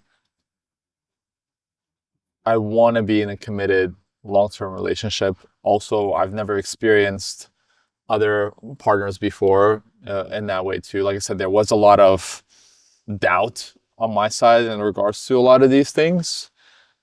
So I had to go out and explore, I'm saying, for myself, to find out, like, is there a problem there? And, you know, I was very grateful to find out that, you know, to learn more about sexuality and being with other women, and also falling in love. And having that kind of dynamic, and there's so much things, of course, where I still have to process. But the point that I really want to nail is your idealism, although it's super crazy, I believe it's super valid. And Thank you. and I think even in this conversation, it's like it's so powerful. Even for us, it depends on how you want to live life. Do you want to? And that's what I see. As I said, most people are living life comfortable and convenient and safe. And hey, That is okay. that is okay. Like, and I understand that need. Like, we are very fortunate to this is like luxury problems to a certain degree, right? Of like, hey, I want to like really feel love, and I really want to feel desire and be desired. And hey, if we're here and we're able to do that, that's beautiful. But this is what being human is all about, is this feeling and love and desire and chemistry. As you said, it's not logical. And many people, well, what I'm seeing now is that because the reason why people are actually not in happy relationships and many people are single is because they're chasing the wrong things. Love is not about a checklist. It's not about, hey, I want this and that. I want to be this convenient. I want him to make this much money and do that. And this is what I realized even as well. Like, because I would meet some women and because I'm the checklist guy, right? Because I met so many women now too, where like, I know women have these checklists, and I'm like, okay, show me your checklists. And I'm like, I match all of your checklists, right? As you said, the height, the looks, the money, the freedom, the security, whatever. I'm the fucking checklist. But it doesn't matter because, as you said, and my realization is, it's all about the energy, and it's all about, and there's this supernatural thing, which is love, which we're all chasing, what they make movies about, and poetry, and in music, and you only get it if you feel it, and if you're lucky enough to experience it, to have it, even for a little bit.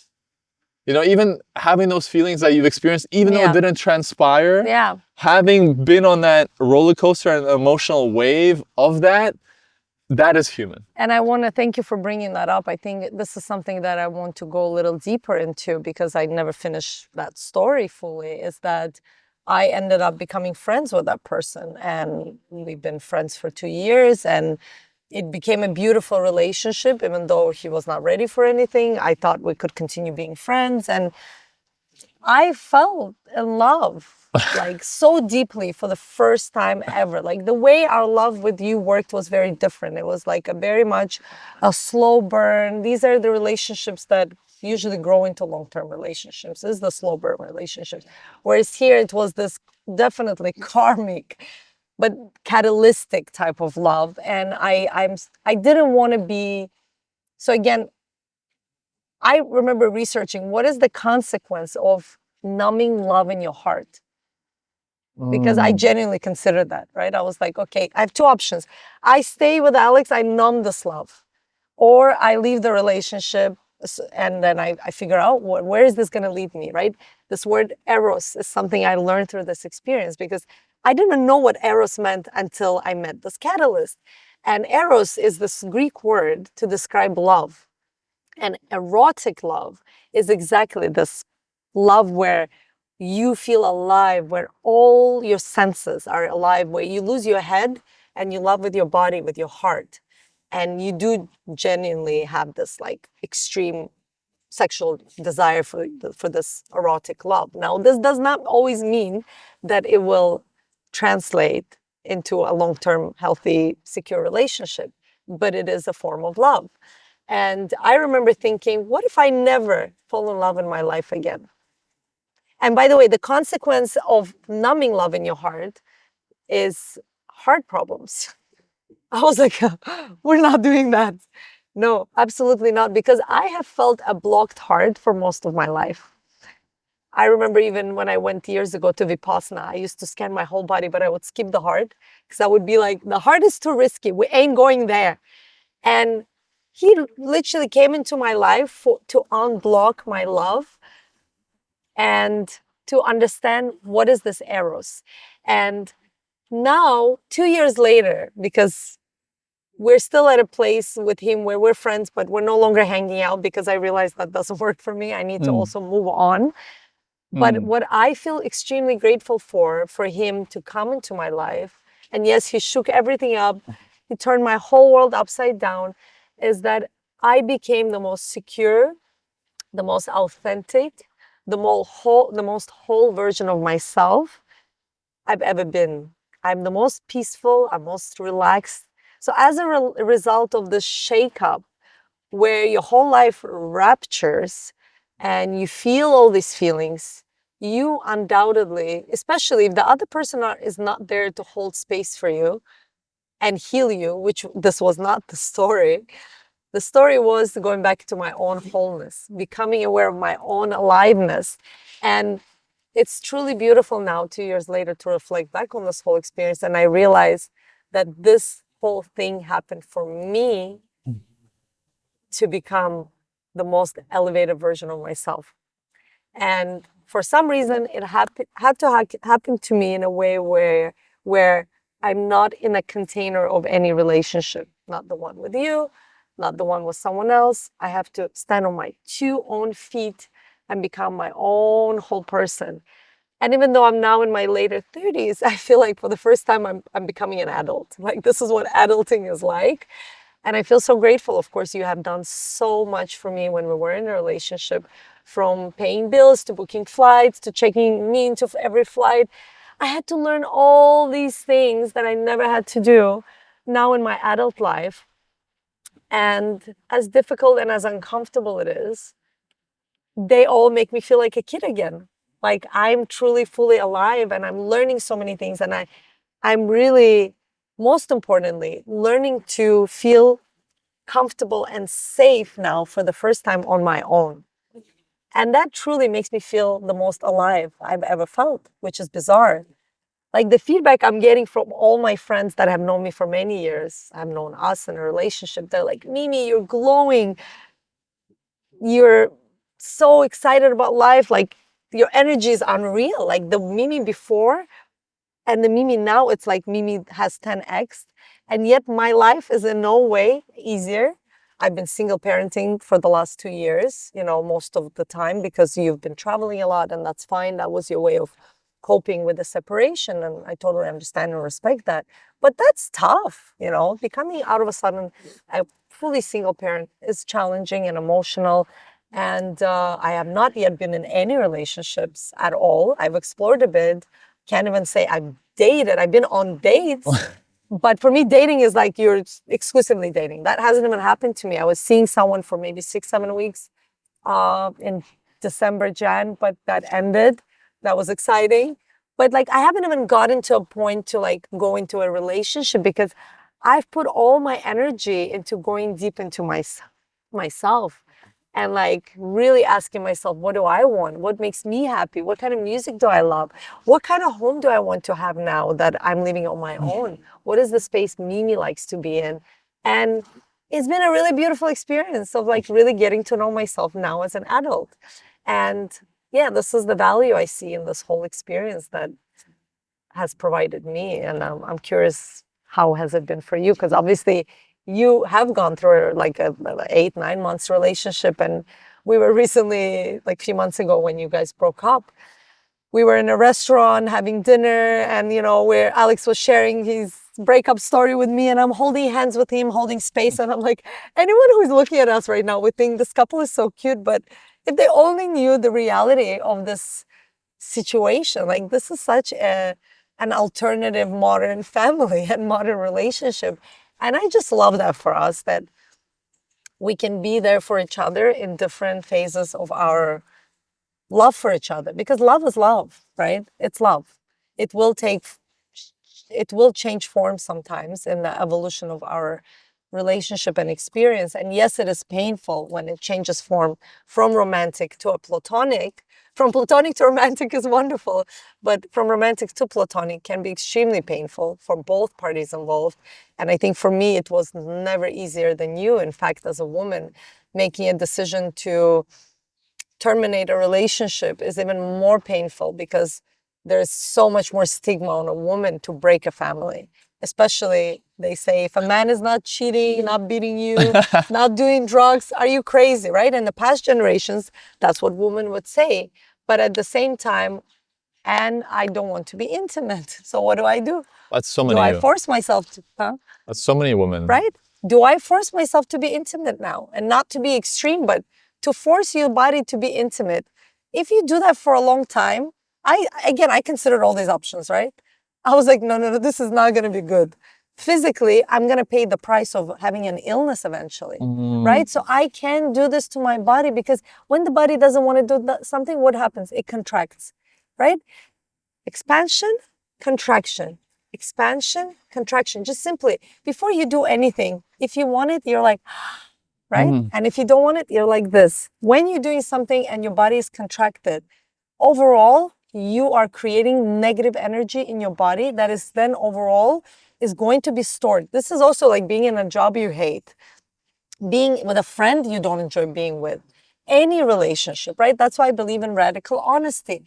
This is how I live my life. I'm not saying it's the right way, but it's the only way I can live my life is truth, radical honesty, and kindness. And first it starts with me, and then it goes out into all my relationships. And yes, it's so painful. It's so painful to break up with your best friend and tell your best friend, I no longer want to be in a romantic relationship with you. But I personally didn't see any other solution, right? Because again, if you go back to the whole thing, marriage is intimacy. And yeah. I think for me, the thing to communicate, which is really important, as you said, the reality is, and statistically, most marriages are ended by women. It's women who instigate divorce. This is the reality. This is of the situation. On being on the receiving side, we as men were more practical. We are like, hey, everything's working great. Like, for me, it was beyond great. I'll say my life was amazing, and you're an amazing partner. You know, as a wife, as a woman, also as a mother, incredible. That's why it was also difficult for me because, like I said, it didn't come from me, and to be on the receiving side when, in a way, it still feels like rejection, and Of course. and that maybe you feel being abandoned, or you're not enough for this person and they don't desire you, and you're like, hey, what's wrong with me? And that's the thing, like I said, I had to overcome and to heal in that way. But it was interesting because I got the same experience with this man. What do you mean? What? Is because he didn't want to go into a relationship with me.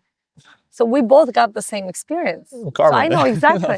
It's not necessarily karma, but I didn't feel rejected. Yeah. I knew that his capacity not to love me back had not, and he did love me in the way that he could love me, but he was not ready for anything more. And I said, that's fine. It's painful because I see the potential, but I'm not going to chase a potential because I know my worth and I know what I want. And I know I have complete certainty that it will happen. If it's meant to happen, it will.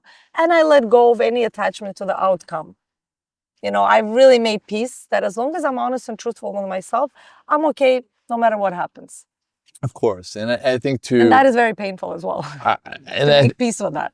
To your point, for both of us, and in a way, as you said, we may have experienced the same thing, just mine's a little longer than your incident, but at the same time, both were real and both were valid.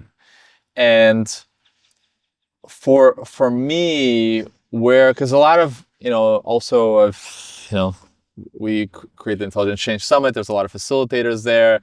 I've been traveling the world. I've been in my Eat, Pray, Love era for the last 2 years, traveling the world and also trying different retreats, also obviously having conversations, different relationships. and also working with different facilitators around the world, because a big part of our Intelligent Change Summit is intimacy and relationships. What has because sometimes, as you work with some of these people, they're like, oh, well, you're not processing this, or even a woman might be, and then fully, yeah, by all means, there's a lot, it's a lot to unpack and process. However, what has allowed me the most to, because many men in this situation shut down, ego goes up, and they're like, it becomes a war. And we've seen this with people that we know in our personal lives, in terms of usually the men turn sour.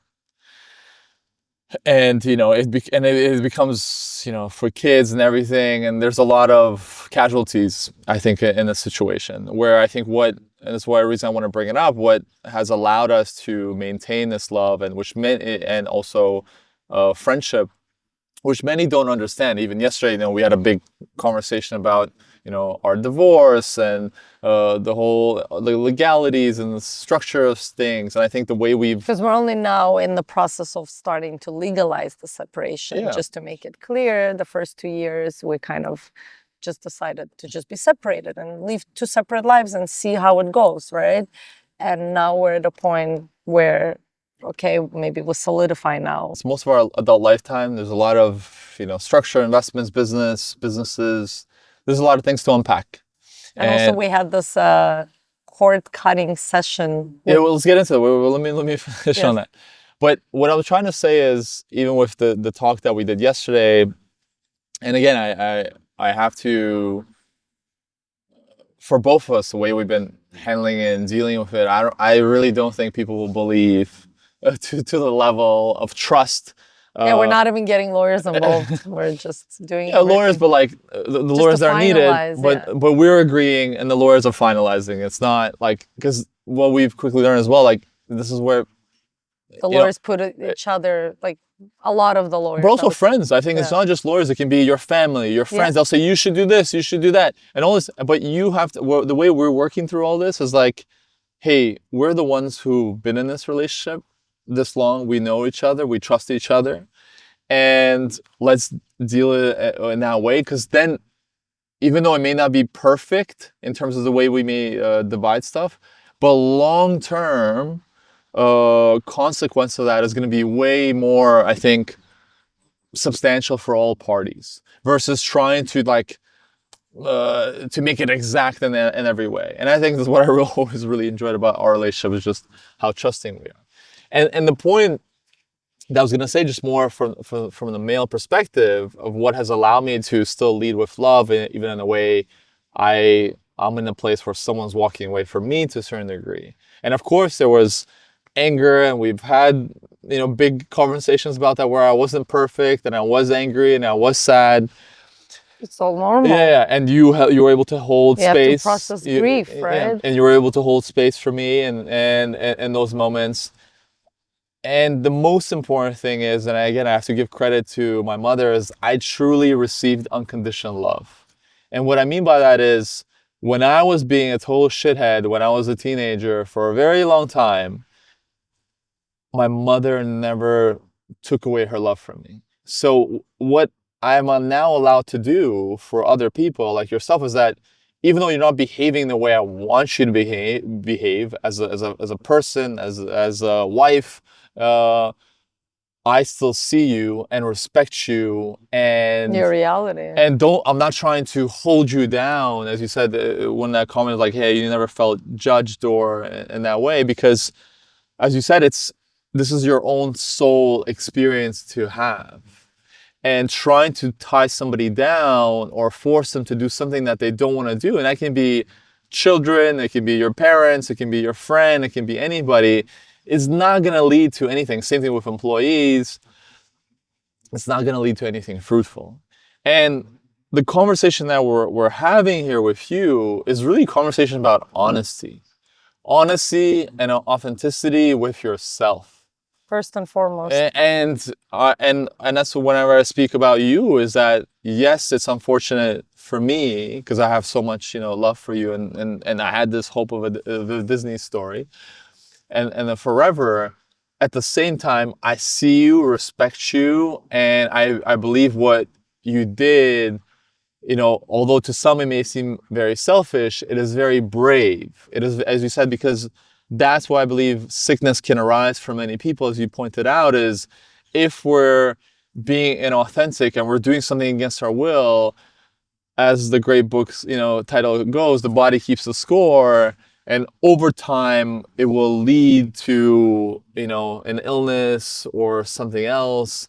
And especially, we have a friend who has the Free organization, and her whole Yasmin. Yasmin, her whole goal of that is really giving women the voice and giving women, because there's so many women around the world who are doing things that they don't want to be doing. And a generation. It's only now that women are coming out to be able to communicate their boundaries, their needs, their desires.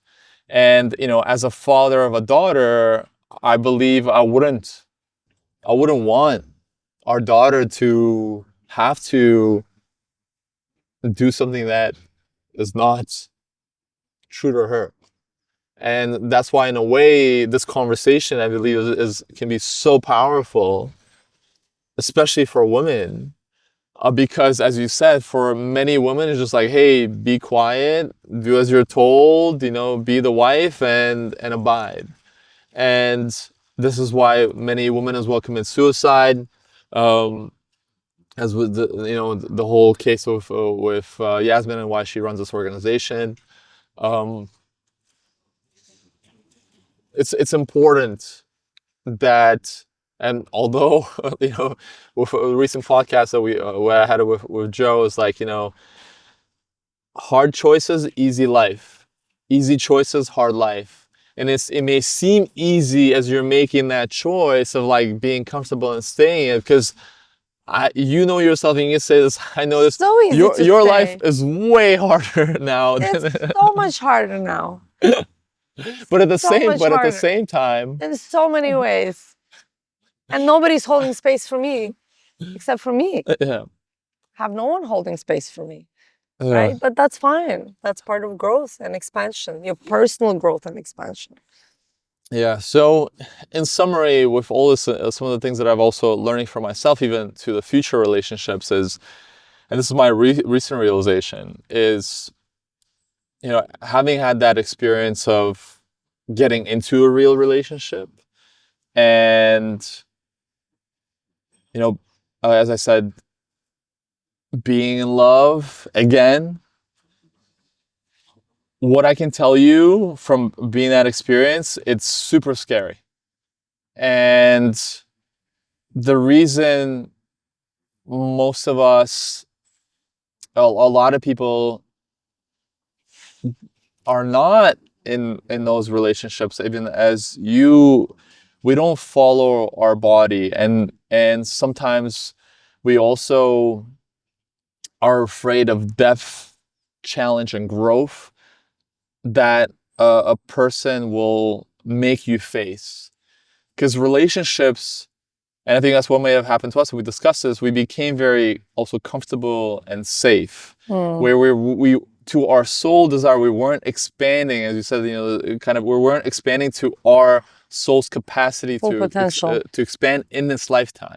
We did our purpose for the time that we were together, and I recognize that and see that, how even in myself and in yourself, and we were speaking about this yesterday, how this is now our time, although it's uncomfortable, to reach our full potential. And we can do that because in a ways we're limiting ourselves with our safety and comfort that we have. And that's what I'm trying to say is, life is outside of the safety and comfort and easy choices. And same thing when it goes into getting into relationships. Oftentimes the relationships that will push us will be uncomfortable. And we'll be like, you know what? I just want to go somewhere where it's safe, where I'm not going to be challenged, where it's going to be easy. And like I said, for most of our relationship, we did challenge ourselves, and we grew so much in that time. But we reached our point of that we wanted to reach to when we set out.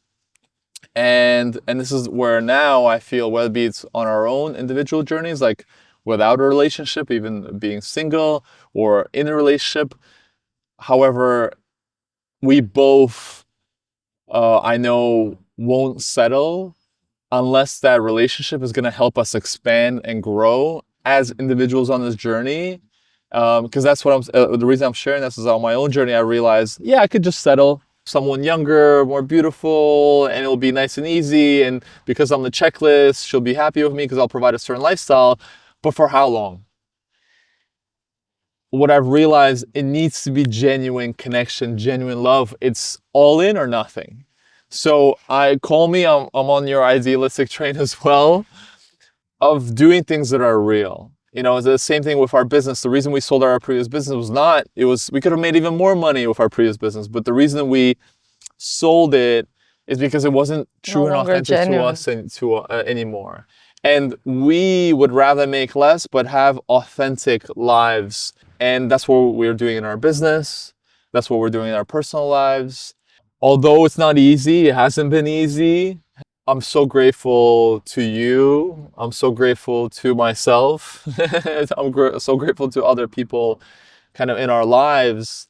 But most importantly, I'm grateful to also people who are still here and listening. And I know this is a very uncomfortable Maybe point triggering, and yeah. triggering conversation to have, because this conversation will make you face the reality of, are you living an authentic life? Are you in an authentic relationship? And even if it's real, I'm happy for you. But as we said, and at the same time, don't just leave also because it's, and the point that I want to make is like, also don't leave because it's uncomfortable right now.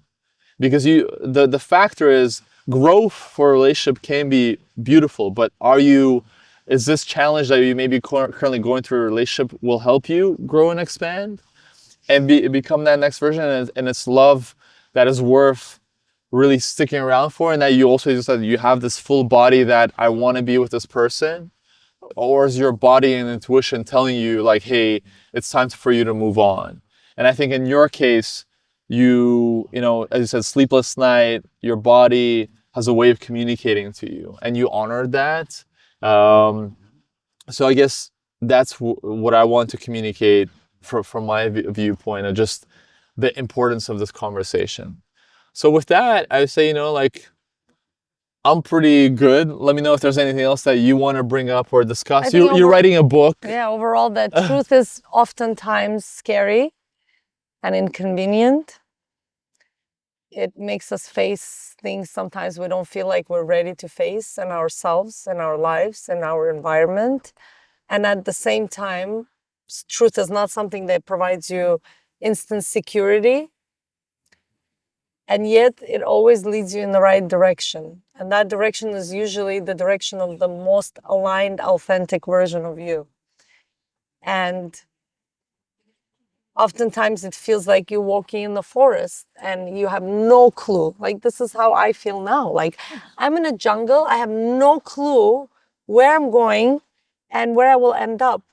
But I have complete certainty because I know that I feel right on the inside that this is the right path. So even though I don't know what's on the other side, how do we ever know, right? Like, what makes us alive? Let's start with that, right? How do we know we're alive? We feel, right? Most people are not really alive. They're numb, right? They're numbing with technology. They're numbing with substances. They're numbing even with mindless sex or porn or whatever. So we have ways of numbing ourselves. But if we truly sit ourselves and we feel our body, we feel our sensations, we feel our intuition, it will lead us in the right direction. But do you have the courage to listen and to feel? Because we live in an epidemic right now where most people are not fully alive. It's like they're walking corpses. They're numbing. And technology is probably one of the worst tools. It's a great tool if you use it in your advantage, but it's the worst tool for numbing. And I oftentimes Addicted, catch yeah. myself scrolling mindlessly when I avoid something, right? What do I avoid feeling, I avoid facing, I avoid stepping into what I need to step into and acting in the ways I need to act. So connecting to that place of aliveness. Why are we here on the planet Earth? Are we here to just mindlessly scroll and see how other people are living their lives? Or are we here to live our own life? And what is life? Nothing is guaranteed. It's better to be in 1-day relationship where you're authentic than in 20-year relationship where you're inauthentic. You're lying to yourself. You're being someone who you're not actually are. And that's why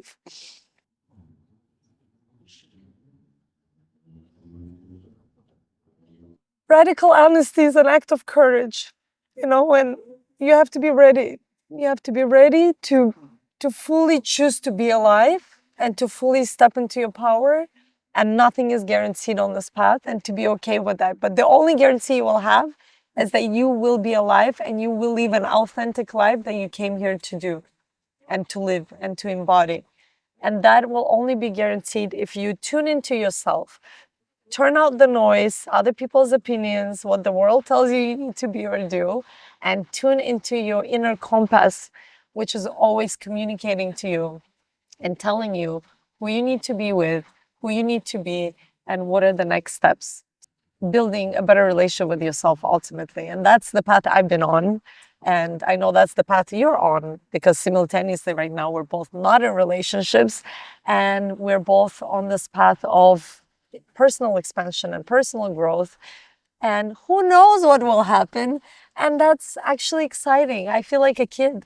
So I'm very grateful for where I'm at. I feel the most healthiest, the most alive. Like I said earlier in the podcast, the most relaxed. I've had anxiety my whole life. But you know, the antidote of anxiety is radical honesty again. When you're honest, when you're truthful, you relax. Out of a sudden, you release stuff from your body. And this is what I will end with, is choose courage and choose yourself. We never talked about the cord cutting, which I think is very special for anyone who's So going maybe through a breakup. okay, maybe let's talk about this. Yeah, Okay, very quickly. okay, But okay, you yeah. instigated recently because you've been working with Yeah, so Miriam Adler, who's an incredible, human and therapist as well. Like yeah, a I guess relationship kind of relationship therapist. And for me, it just, it takes time to heal. And obviously for me, I saw how even me getting into other relationships, as I said, I was projecting probably. I remember in the relationship that I got in, when I first met her on the first day, she told me, she's like, hey, you're not ready. And it was like 6 months after our separation. I'm like, I'm ready. I traveled the world, I had these beautiful flings and, and things like that. And like, I processed and healed. But of course, actually, again, stepping into a relationships allow you to really face yourself, especially if you're in an honest relationship with somebody else who's able to reflect back to you and make you face your shit, even though if you don't want to. And then again, you have a choice, face it or run away.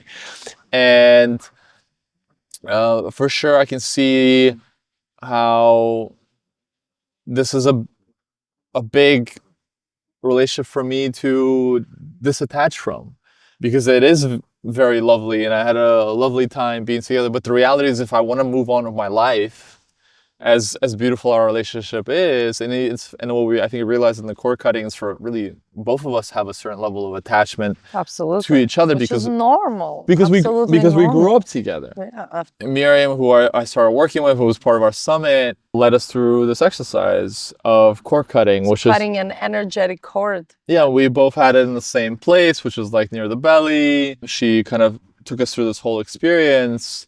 I think it's powerful to be able to, because many times when you get out of a relationship, you don't have proper closure as well, and you're not able. Many people break up and they have this fight, and that's it. They don't have proper closure. And I think what's been so beautiful even in this conversation and the cord cutting exercise is that we're facing each other. We've been uncomfortable. We had fiery conversations about this, and be able to hold presence for each other. And with the cord cutting is really going through this process of reflecting on everything. And for me, and I'm curious what was for you that was really stood out, was really seeing that we were projecting our inner childs onto our inner children didn't want to let go. It's like our inner adults are like, yeah, we're cool. Like we've already separated and live separately.